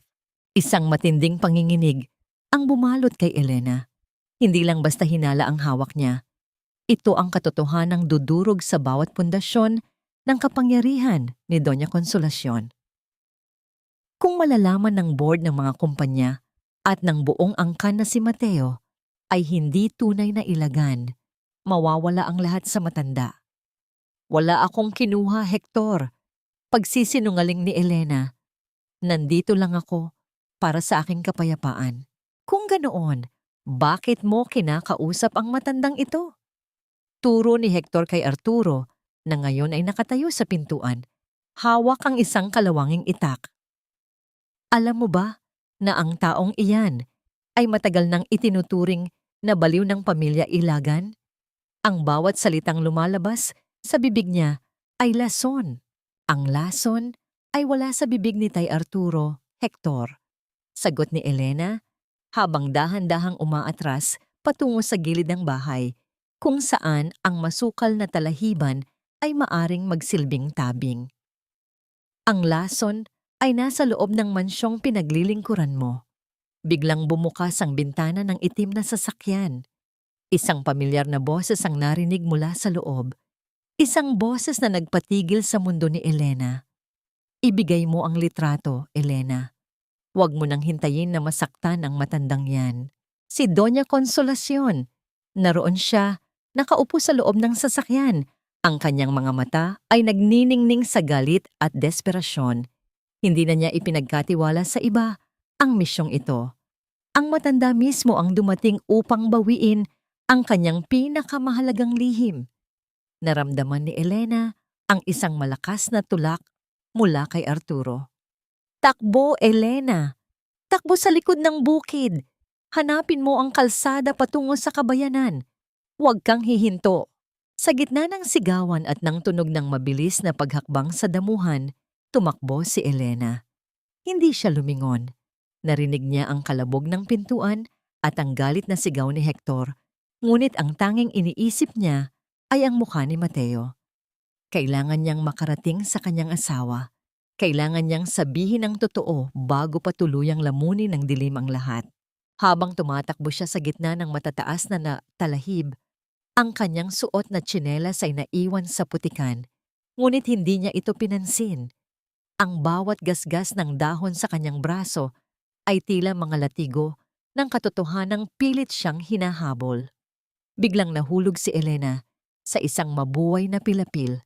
Ang kanyang tuhod ay tumama sa matigas na lupa at ang sakit ay gumapang sa buong katawan niya. Sa kanyang pagbagsak, nadulas ang litrato mula sa kanyang blusa at nalaglag sa tubig ng palayan. Hindi! Bulong ni Elena. Ang kanyang mga kamay ay mabilis na kinakapa ang maputik na tubig. Huwag ngayon. Nang makuha niya ang litrato, basa na ito at ang tinta ng sulat sa likod ay nagsisimula ng kumalat. Ngunit bago pa niya ito maipunas, isang anino ang tumakip sa kanyang harapan. Isang pares ng makintab na sapatos na itim ang nakatayo sa harap ng kanyang mukha. Dahan-dahang nag-angat ng tingin si Elena. Doon, sa gitna ng maputik na palayan, nakatayo si Doña Consolacion. Hawak ang kanyang payong, nakatingin sa kanya ng may halong pait at tagumpay. Sabi ko sa iyo, Elena, bulong ng matanda. Habang dahan-dahang kinukuha ang basang litrato mula sa nanginginig na kamay ng dalaga. Sa bahay na ito, ang katotohanan ay pag-aari ko lamang. At ang sino mang sumubok na nakawin ito ay malulunod sa sarili nilang putik. Wala kang mapapala sa pagkakalkal ng basurang matagal ko nang itinapon, Elena. Tingnan mo ang sarili mo. Para kang isang pulubing nakalubog sa dumi kung saan ka talaga nararapat. Ang boses ni Doña Consolacion ay tila isang matalim na latigo na humahampas sa katinoan ni Elena. Habang ang bawat salita ay lumalabas sa mga labi ng matanda, ang mga kamay ni Elena ay nananatiling nakabaon sa malamig at malagkit na putik ng palayan. Ang bawat daliri niya ay nanginginig, hindi lamang dahil sa ginaw ng ulan na nagsisimula ng pumatak, kundi dahil sa hapdi ng pagkatalo. Sa mga sandaling iyon, ang itim na payong ni Doña Consolacion ay nagsisilbing isang malupit na tabing na naghihiwalay sa kanila. Ang matanda ay nakatayo ng tuwid, ang kanyang mamahaling sapatos ay hindi man lang nabahira ng dumi, habang si Elena ay tila isang basahang itinapon sa gilid ng pilapil. Ang basang litrato ni Clara ay hawak na ngayon ng matanda. Ang mga dulo nito ay dahan-dahang pinupunit ni Doña Consolacion nang may isang mapanirang aliw sa kanyang mga mata. Dinaramdam ni Elena ang bawat pintig ng sakit sa kanyang tuhod na tumama sa matigas na bato sa ilalim ng putik. Ang bawat patak ng ulan sa kanyang mukha ay humahalo sa kanyang mga luha. Ngunit wala siyang boses na mailabas. Ang kanyang lalamunan ay tuyong-tuyo at ang kanyang puso ay tila isang piraso ng kristal na paulit-ulit na dinudurog. Sa bawat pagpunit ng matanda sa litrato, nararamdaman ni Elena na ang katarungang ipinaglalaban niya ay unti-unti ring naglalaho, nagiging maliliit na pirasong tinatangay ng agos ng tubig sa palayan. Akala mo ba ay sapat na ang isang lumang papel para tapatan ang 30 taon kong paghihirap para sa pamilyang ito? Muling wika ni Doña Consolacion, ang kanyang boses ay puno ng puot. Si Mateo ay anak ko. Ako ang humubog sa kanya. Ako ang nagbigay sa kanya ng pangalang Ilagan. Hindi ko hahayaang sirain mo ang lahat dahil lamang sa isang kabit at isang baliw na matanda. Hindi po pagmamahal ang tawag sa pagpatay sa katotohanan, Mama. Sa wakas ay nakahanap ng boses si Elena.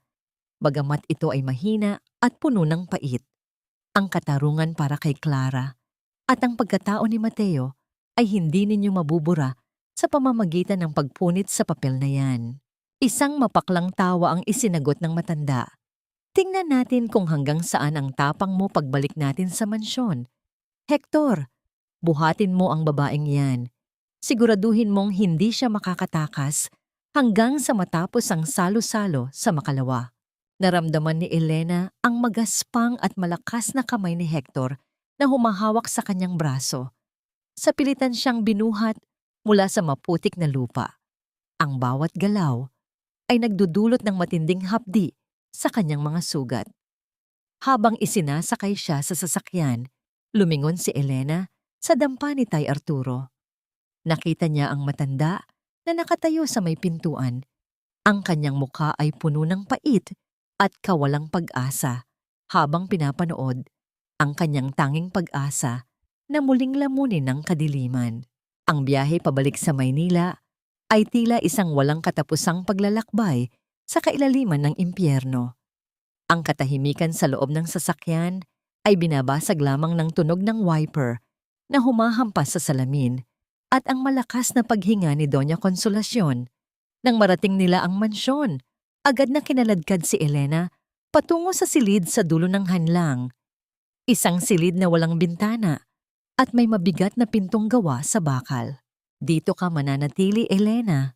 Malamig na wika ni Doña Consolacion bago isara ang pinto. Mag-isip ka kung ano ang sasabihin mo kay Mateo pagbalik niya. Pero tandaan mo, isang salita mo lang tungkol sa nakita mo sa Laguna. Sisiguraduhin kong hindi na masisikatan ng araw ang matandang si Arturo. Naiwang mag-isa si Elena sa gitna ng dilim. Napasandal siya sa pinto at dahan-dahang napaupo sa malamig na sahig. Ang kanyang mga damit ay basa pa rin at ang amoy ng putik ay nananatiling nakakapit sa kanyang balat. Ngunit sa gitna ng kanyang pag-iisa, naramdaman niya ang isang matigas na bagay sa loob ng kanyang palad. Dahan-dahan niyang binuksan ang kanyang kamao. Doon, sa gitna ng kadiliman, ay may isang maliit na bahagi ng litrato na nagawa niyang makuha bago ito tuluyang agawin ng matanda. Isang maliit na piraso ng papel kung saan nakasulat ang isang pangalan ng abogado at isang selyo ng isang lumang bank account. Isang matatag na ningning ang muling sumilay sa mga mata ni Elena. Maaring nakuha ng matanda ang liham, ngunit hindi nito alam na ang katotohanan ay may iba pang mga bakas na hindi basta-basta mabubura ng ulan o ng takot. Darating ang bukas, Mateo. Bulong ni Elena sa gitna ng katahimikan. Ang kanyang boses ay puno ng paninindigan.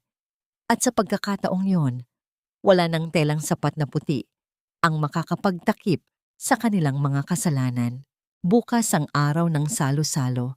Bukas ang araw ng paghuhukom.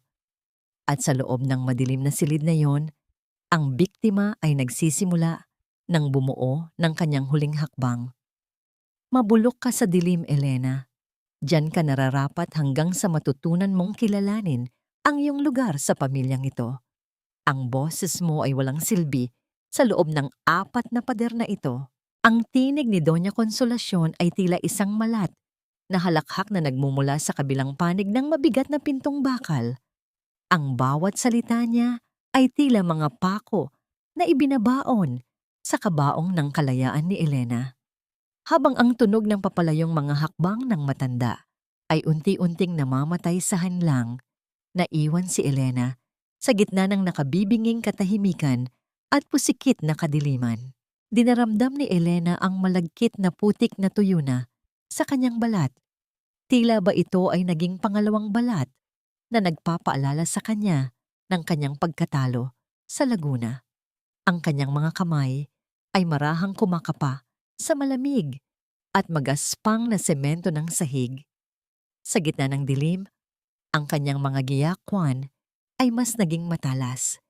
Naririnig niya ang bawat munting kaluskos ng daga sa sulok, ang bawat patak ng tubig mula sa isang tumatagas na tubo, at ang mabilis na pintig ng kanyang sariling puso na tila isang naghihingalong tambol. Naramdaman ni Elena ang hapdi sa kanyang palad kung saan mahigpit niyang ikinukuyom ang maliit na piraso ng papel. Ang selyo ng bangko at ang pangalang Attorney Vicente Salvador ay tila nakaukit na sa kanyang isipan. Sa kabila ng gutom at uhaw, ang apoy ng determinasyon sa kanyang dibdib ay mas lalong nag-aalab. Hindi na ito tungkol lamang sa paglilinis ng kanyang pangalan. Ito ay tungkol sa paglalantad sa isang krimen na 3 dekada nang nakabaon. Dahan-dahan siyang sumandal sa pader. Ang bawat galaw niya ay nagdudulot ng kirot sa kanyang pasa-pasang katawan. Ipinikit niya ang kanyang mga mata at doon, sa gitna ng kadiliman, ay muling nagbalik ang imahe ni Mateo. Naalala niya ang lambot ng haplos nito, ang pangako ng proteksyon na ngayon ay tila isang malayo at malabong pangarap. Isang tahimik na luha ang pumatak sa kanyang pisngi, ngunit agad niya itong pinunasan. Ang panahon ng pag-iyak ay tapos na. Ilang oras ang lumipas nang makarinig si Elena ng isang mahinang kalansing sa may maliit na siwang sa ibaba ng pinto. Ang siwang kung saan ipinapasok ang pagkain. Inasahan niyang makakakita siya ng isang mangkok ng malamig na kanin. Ngunit ang tumambad sa kanya ay isang maliit na piraso ng tinapay na may nakasingit na papel. Senyora Elena, narito po ang lumang telepono ni Sir Mateo. Bulong ng isang boses na kasing hinhin ng hangin. Si Rosa. Naitago ko ito bago pa nila itapon. May load pa po ito at nakasave ang numero ni Attorney Salvador. Bilisan ninyo po, bago pa ako mahuli ni Hector. Nanginig ang mga kamay ni Elena habang kinukuha ang lumang telepono. Ang liwanag mula sa screen nito ay tila isang bituin sa gitna ng gabi. Mabilis niyang hinanap ang pangalan sa contacts. Habang hinihintay ang pagsagot sa kabilang linya, ang bawat tunog ng pagring ay tila 1,000,000 taon sa pandinig ni Elena. Hello, sino ito? Ang boses ng isang matandang lalaki, baritono at puno ng awtoridad, ang sumagot. Attorney Salvador, ako po si Elena, ang asawa ni Mateo Ilagan. Bulong ni Elena, ang boses ay pilit na pinapatatag. Hawak ko po ang katibayan ng account ni Clara Monteverde. Alam ko po ang ginawa ni Doña Consolacion sa tunay na ama ni Mateo. Tulungan ninyo po ako. Nagkaroon ng mahabang katahimikan sa kabilang linya. Ang tanging maririnig ay ang mabilis na paghinga ni Elena at ang mahinang ugong ng kuryente. 30 taon ko nang hinihintay ang tawag na ito, Elena. Sa wakas ay sagot ng abogado. Ang boses ay puno ng emosyon. Huwag kang mawawalan ng pag-asa. Darating ako sa gabi ng salo-salo. Siguraduhin mong mailalabas mo ang lahat ng dokumentong nasa bodega. Wala na po ang mga dokumento, attorney. Sinunog na po ni Consolacion. Pait na wika ni Elena. Hindi lahat, Elena. Ang orihinal na titulo ng lupa at ang kumpisal ng tunay na asawa ni Consolacion ay nakatago sa loob ng mismong kabaong ni Clara sa sementeryo. Iyan ang hindi nila alam. Magtiis ka muna, Elena. Malapit na ang paghuhukom. Namatay ang tawag. Nanatiling nakatitig si Elena sa screen ng telepono hanggang sa muli itong magdilim. Ang impormasyong nalaman niya ay tila isang bagong armas na ibinigay sa kanya. Ang kabaong ni Clara. Doon itinago ng biktima ang huling alas laban sa kanyang berdugo. Kinaumagahan, bumukas ang pinto. Pumasok si Hector kasama ang 2 katulong. Binuhat nila si Elena patungo sa banyo upang linisin at bihisan. Ang gabi ng salo-salo ay dumating na. Siguraduhin mong aarte ka ng maayos sa harap ng mga bisita, Elena. Babala ni Hector habang pinagmamasdan ang mga katuyong na naglalagay ng makeup sa maputlang mukha ni Elena. Isang maling kilos mo lang, alam mo kung anong mangyayari sa matandang Arturo. Tumingin si Elena sa salamin. Ang babaeng nakatingin sa kanya ay hindi na ang Elena na pumasok sa mansyon nang may takot. Ang kanyang mga mata ay kasing talim ng kidlat at sa ilalim ng kanyang mamahaling gown na kulay ginto, nakatago ang munting pag-asa na magwawakas na ang lahat. Habang inaalalayan siya pababa sa malawak na hagdanan, tumambad sa kanya ang marangyang dekorasyon ng mansyon. Ang mga bisita ay nakasuot ng kani-kanilang pinakamagagandang damit, humahawak ng baso ng champagne at nagtatawanan. Sa gitna ng bulwagan, nakatayo si Doña Consolacion, suot ang kanyang pinaka-imperial na anyo, tila isang reynang nakaupo sa trono ng mga bungo. Ngunit ang paningin ni Elena ay nakatuon lamang sa pinto. Hinahanap niya ang bulto ni Mateo. At sa hindi kalayuan, nakita niya ang kanyang asawa na kapapasok pa lamang. Ang mukha ay bakas, ang pagkalito at lungkot. Isang matunog na palakpakan ang narinig nang ipakilala ni Doña Consolacion si Elena sa lahat bilang mapagmahal at masunuring manugang. Ngayon, Elena, bulong ng matanda sa kanyang tabi habang nakangiti sa mga bisita, ipakita mo sa kanila kung gaano kakasaya. Humarap si Elena sa madla. Ang bawat hininga niya ay tila isang panalangin. Salamat po, Mama. Tunay ngang ang gabing ito ay hindi makakalimutan ng lahat. Dahil ngayong gabi, hindi lang ang pagkakaibigan ng ating ipinagdiriwang, kundi ang pagbabalik ng isang kaluluwang matagal nang nanahimik. Ang lahat ng mata ay napako kay Elena. Ang katahimikan sa bulwagan ay naging kasing bigat ng isang paparating na unos. Sa pintuan, isang matandang lalaki na naka-Amerikana ang pumasok, hawak ang isang itim na folder. Attorney Vicente Salvador. Ang bawat hakbang ng abogado sa ibabaw ng pulang alpombra ay tila isang hatol ng kamatayan para kay Doña Consolacion. Ang matanda ay biglang napakapit sa braso ni Elena. Ang kanyang mga kuko ay bumaon sa balat ng dalaga. Ngunit hindi ito pinansin ni Elena. Sino ang unang bibigay sa gitna ng marangyang salo-salo? Ano ang ginagawa ng taong ito rito? Elena, anong kalokohan ito? Ang bulong ni Doña Consolacion ay tila isang mabilis na pagtarak ng patalim sa katahimikan ng bulwagan. Ang kanyang mga kuko ay lalong bumaon sa braso ni Elena, sapat na upang mag-iwan ng pulang marka sa maputing balat ng dalaga.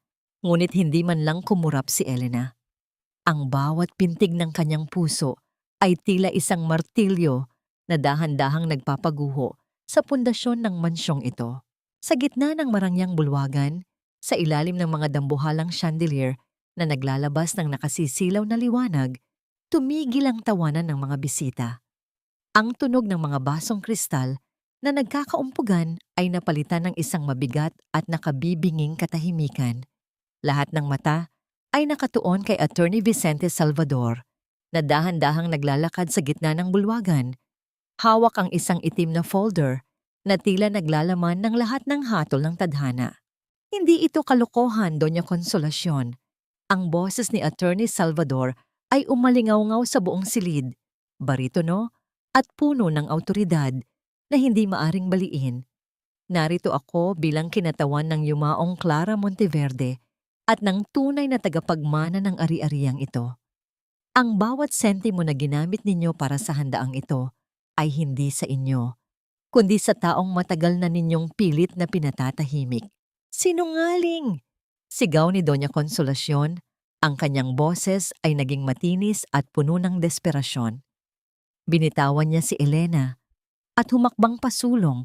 Ang kanyang baston ay malakas na tumama sa marmol na sahig, na lumikha ng isang tuyot na tunog ng pag-aalinlangan. Pinalayas ko na ang mga Monteverde sa lupang ito. Wala silang karapatan dito. Mateo, anak, tawagin mo ang mga security. Paalisin mo ang mga taong ito. Ngunit si Mateo ay nanatiling nakatayo sa isang sulok. Ang kanyang mga mata ay nananatiling nakatitig sa folder na hawak ng abogado. Ang kanyang mukha ay kasing puti ng papel at ang kanyang paghinga ay kinakapos. Tila ba ang bawat salita ni Attorney Salvador ay isang sampal na gumigising sa kanya mula sa isang mahabang panaginip. Mateo, mahinahong tawag ni Elena. Lumapit siya sa kanyang asawa at hinawakan ang malamig nitong kamay. Panahon na para malaman mo ang totoo. Hindi ka binuo ng pagmamahal ng pamilyang ito, kundi ng mga kasinungalingan ni Mama. Ang tunay mong ama, ang lalaking sinasabi niyang marumi. Siya ang tunay na nagmamay-ari ng lahat ng ito bago siya pinatay ni Konsolasyon sa pamamagitan ng panlilinlang. Walang ebidensya. Mga kwento lang yan ng isang baliw na matanda at isang inggit na manugang. Muling sigaw ni Doña Konsolasyon. Ang kanyang mga mata ay nanlilisik habang nakatingin sa mga bisita. Sinusubukang gamitin ang kanyang kapangyarihan upang kontrolin ang sitwasyon. Huwag kayong maniwala sa kanila. Ako ang nagtaguyod sa pamilyang ito. Ako ang nagsakripisyo. Ito ba ang sinasabi ninyong sakripisyo, Donya? Tanong ni Attorney Salvador habang binubuksan ang folder. Inilabas niya ang mga lumang dokumento, mga dokumentong galing sa kabaong ni Clara, mga papel na may selyo ng bangko, at isang sulat kamay na kumpisal ng asawa ni Konsolasyon bago ito pumanaw.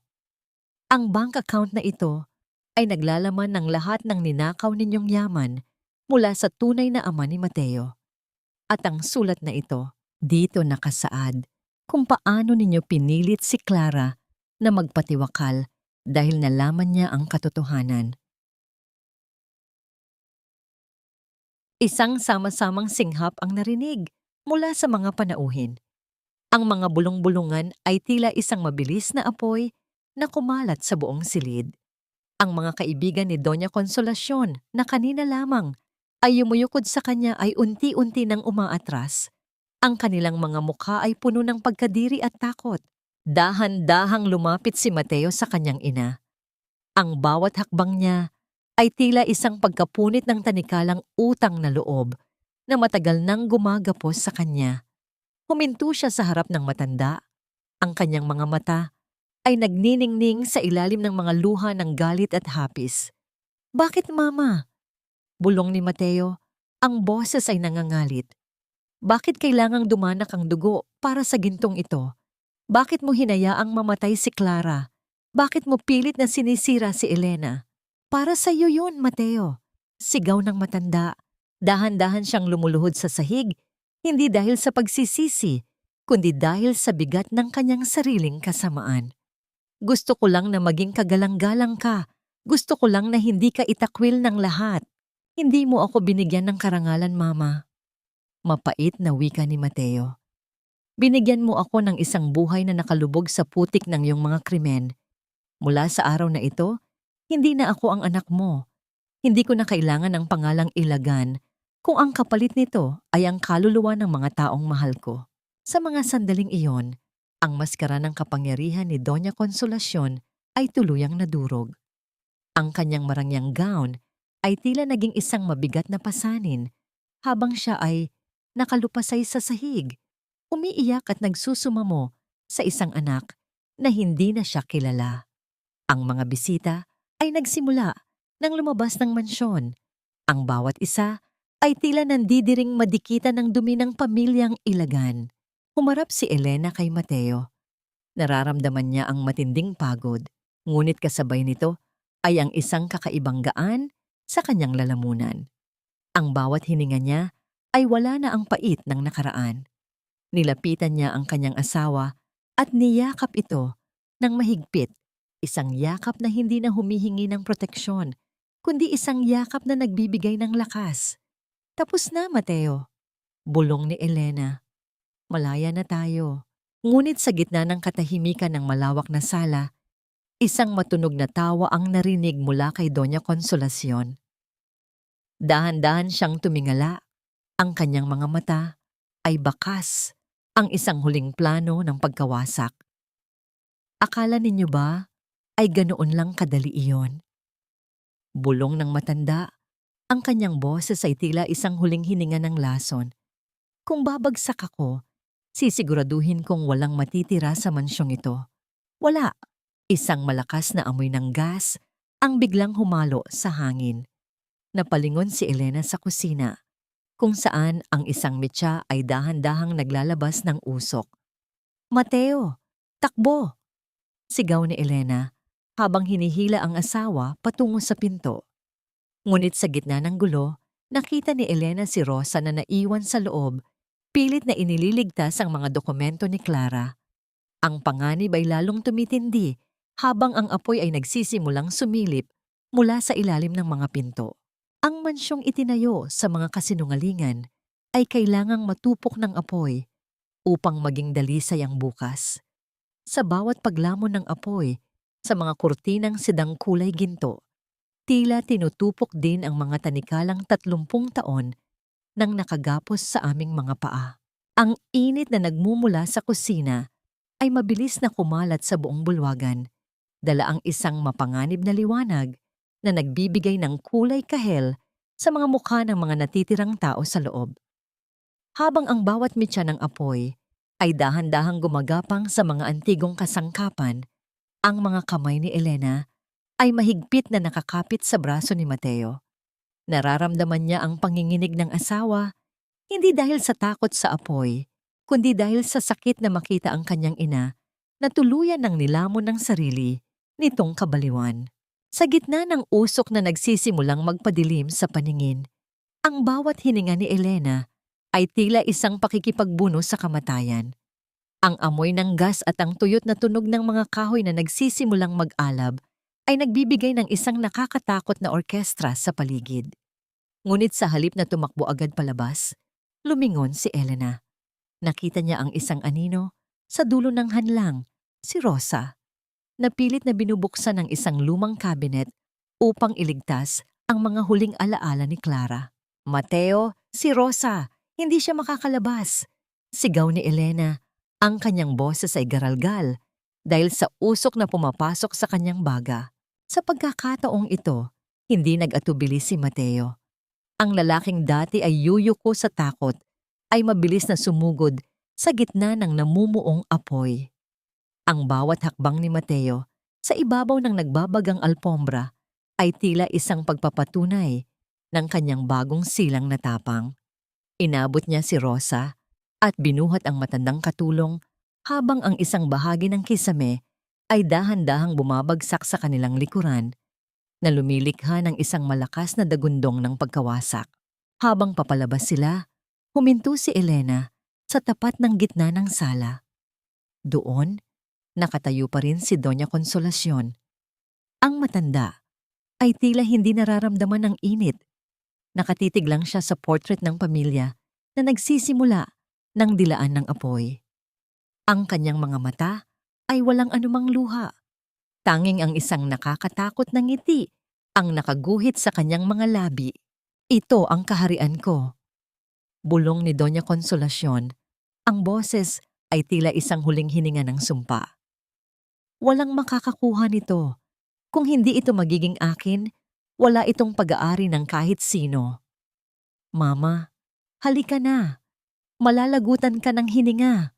Pagmamakaawa ni Mateo mula sa pintuan, ang kanyang boses ay puno ng pait at awa. Ngunit umiling ang matanda. Dahan-dahan siyang naupo sa kanyang paboritong upuan. Tila ba handa na niyang salubungin ang wakas sa piling ng mga gamit na mas minahal niya kaysa sa kanyang sariling anak. Ang bawat paglamon ng apoy sa paligid niya ay tila isang yakap ng kamatayan na matagal na niyang hinihintay. "Takbo na, Mateo! Elena!" sigaw ni Rosa habang hila-hila sila palabas. Sa huling pagkakataon, lumingon si Elena. Nakita niya ang bintana ng mansyon na nabasag dahil sa tindi ng init. Ang tunog ng pagpitik ng kristal ay tila isang huling paalam. Lumabas sila sa malawak na bakuran, kung saan ang malamig na hangin ng gabi at ang nagsisimulang pagpatak ng ulan ay nagsilbing gamot sa kanilang mga nagbabagang balat.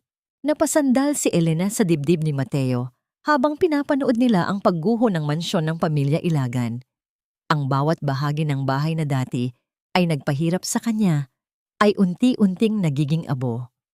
Sa gitna ng dilim, ang liwanag ng apoy ay nagsisilbing sulo ng kanilang kalayaan. Ang katarungang ipinaglaban niya ay hindi nanggaling sa hukuman, kundi sa isang marahas na paglilinis ng tadhana. Mateo, bulong ni Elena, ang kanyang mga kamay ay dahan-dahang humahaplos sa mukha ng asawa na puno ng uling at luha. Hinalikan ni Mateo ang mga kamay ni Elena. Ang kanyang mga mata ay nakatitig sa nagliliyab na bahay. Wala na ang lahat, Elena. Ang pangalan, ang yaman, ang nakaraan. Wala na. Hindi, Mateo. Tugon ni Elena. Ang kanyang boses ay puno ng pag-asa. Nandito pa tayo. At sa pagkakataong ito, magsisimula tayo sa katotohanan. Wala nang itatago. Wala nang katatakutan. Narinig nila ang tunog ng mga sirena ng bumbero sa di kalayuan. Ngunit alam nilang huli na ang lahat para sa mansyon at para kay Doña Consolacion, ang kanyang pagpili na manatili sa loob ay ang huling akto ng kanyang pagmamataas. Ang mamatay kasama ang mga kasinungalingang itinayo niya. Habang ang ulan ay unti-unting pumapatay sa mga natitirang baga, naramdaman ni Elena ang isang kakaibang kapayapaan. Ang puting tela ng kanyang kasal, ang selyo ng bangko, ang liham ni Clara, lahat ng iyon ay nagtapos sa gabing ito. Ang ginto ng kanyang gown ay wala na, napalitan ng dumi at abo. Ngunit sa kanyang pakiramdam, ito ang pinakamagandang suot na nagamit niya sa buong buhay niya. Tumingala si Elena sa langit, dinaramdam ang bawat patak ng ulan sa kanyang mukha. Isang malalim na buntong hininga ang kumawala sa kanyang dibdib. Dala ang lahat ng pait na matagal na niyang kinimkim. Malaya na sila. At sa dulo ng hanlang ng kanilang buhay, hindi na dilim ang naghihintay, kundi ang liwanag ng isang bagong umaga. Ang bawat sugat ay may sariling panahon ng paghilom at ang bawat pilat ay isang mapa ng mga bagyong ating nalampasan. Sa ilalim ng malambot na sikat ng araw sa isang maliit na bayan sa Laguna, malayo sa mausok at madilim na alaala ng mansyong Ilagan, ang hangin ay hindi na amoy abo, kundi amoy ng mga bagong sibol na jasmine at basang lupa. Ang mga kamay ni Elena ay maingat na nagdidilig ng mga halaman sa kanilang munting bakuran. Ang bawat patak ng tubig mula sa timba ay lumilikha ng isang payapang ritmo. Tila ba ito ay isang dahan-dahang paglilinis sa mga pait ng nakaraan. Wala na ang mabigat at masikip na mga gown. Suot niya ngayon ay isang simpleng damit na cotton na nililipad ng sariwang hangin. Sa bawat pagyuko niya upang ayusin ang lupa, nararamdaman niya ang tunay na bigat ng kanyang dangal. Isang dangal na hindi na nakadepende sa pagsusuri ng iba, kundi sa katotohanang pinili niyang panindigan. Lumabas si Mateo mula sa kanilang maliit na bahay. May hawak na 2 baso ng malamig na juice. Ang kanyang mukha ay wala na ang bakas ng takot at pag-aalinlangan. Bagamat payak na lamang ang kanilang buhay at nagtatrabaho siya bilang isang accountant sa kabayanan, ang bawat hininga niya ay malaya na mula sa anino ng kanyang ina. Lumapit siya kay Elena at marahang ipinatong ang kanyang kamay sa balikat ng asawa. Mahal, break ka muna. Baka mapagod ka na niyan. Malambing na wika ni Mateo. Ang kanyang boses ay puno ng kalinga na dati ay hindi niya maipakita dahil sa pagkontrol ni Doña Consolacion. Ngumiti si Elena at uminom mula sa basong iniabot ng asawa. Okay lang ako, Mateo. Masarap sa pakiramdam na ang lupang hinahawakan ko ay atin talaga. Walang lihim, walang kasinungalingan. Naupo sila sa isang lumang bangko sa ilalim ng puno ng mangga. Ang katahimikan sa pagitan nila ay hindi na nakakabingi. Ito ay puno ng pag-uunawaan at kapayapaan. Sa loob ng ilang buwan, natutunan ni Elena ang tunay na kahulugan ng pagpapatawad. Pinatawad niya si Mateo dahil nakita niya ang tapat na pagsisikap nito na magbago at ang tapang nitong talikuran ang lahat para sa kanya. Pinatawad din niya ang kanyang sarili sa mga pagkakataong naniwala siyang siya ay walang halaga. Ngunit ang pagpapatawad kay Doña Consolacion ay isang mahabang proseso. Ang matanda ay namatay sa loob ng mansyon.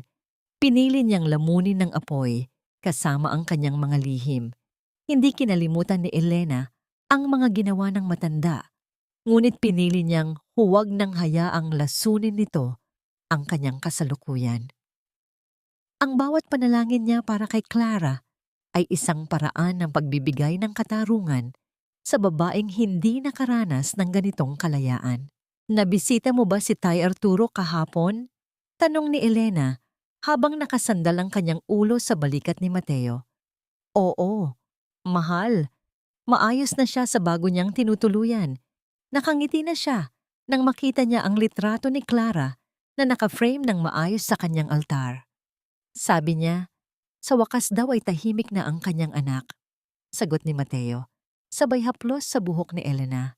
Isang mahalagang aral ang iniwan ng kanilang paglalakbay. Ang tunay na banlin ng isang lalaki ay hindi nasusukat sa kanyang yaman o sa pagsunod sa tradisyon, kundi sa kanyang lakas na protektahan ang katotohanan at ang taong kanyang minamahal. At para sa isang babae, ang kanyang halaga ay hindi kailanman matatagpuan sa isang puting tela o sa opinyon ng mapang-aping pamilya. Ang tunay na kalinisan ay nagmumula sa puso na marunong lumaban para sa tama. Dahan-dahang hinawakan ni Mateo ang kamay ni Elena. Ang kanilang mga daliri ay nagkuros ng may higpit at paninindigan. Ang bawat haplos ng hangin ay tila isang pagbabasbas sa kanilang bagong simula. Sa dulo ng kanilang mahaba at masakit na hadlang, natagpuan nila ang pinakamahalagang kayamanan, ang kapayapaan ng loob na hindi kayang bilhin ng ginto o sunugin ng apoy. Ang bagong umaga ay sumisikat na, at sa pagkakataong ito, wala nang anumang anino ang makakapigil sa kanilang paghahanap sa liwanag. Nabalik ang diwa ni Elena nang marinig niya ang tunog ng mga ibon sa paligid. Huminga siya ng malalim, dinaramdam ang bawat hibla ng buhay na dumadaloy sa kanyang katawan. Ang pait ay naging alaala, ang sakit ay naging lakas, at ang pag-ibig ay naging kanilang huling sandigan. Wala nang takot, wala nang luha. Tanging ang pag-asa ng isang bukas na kasing linaw ng kristal at kasing tapat ng kanilang mga puso.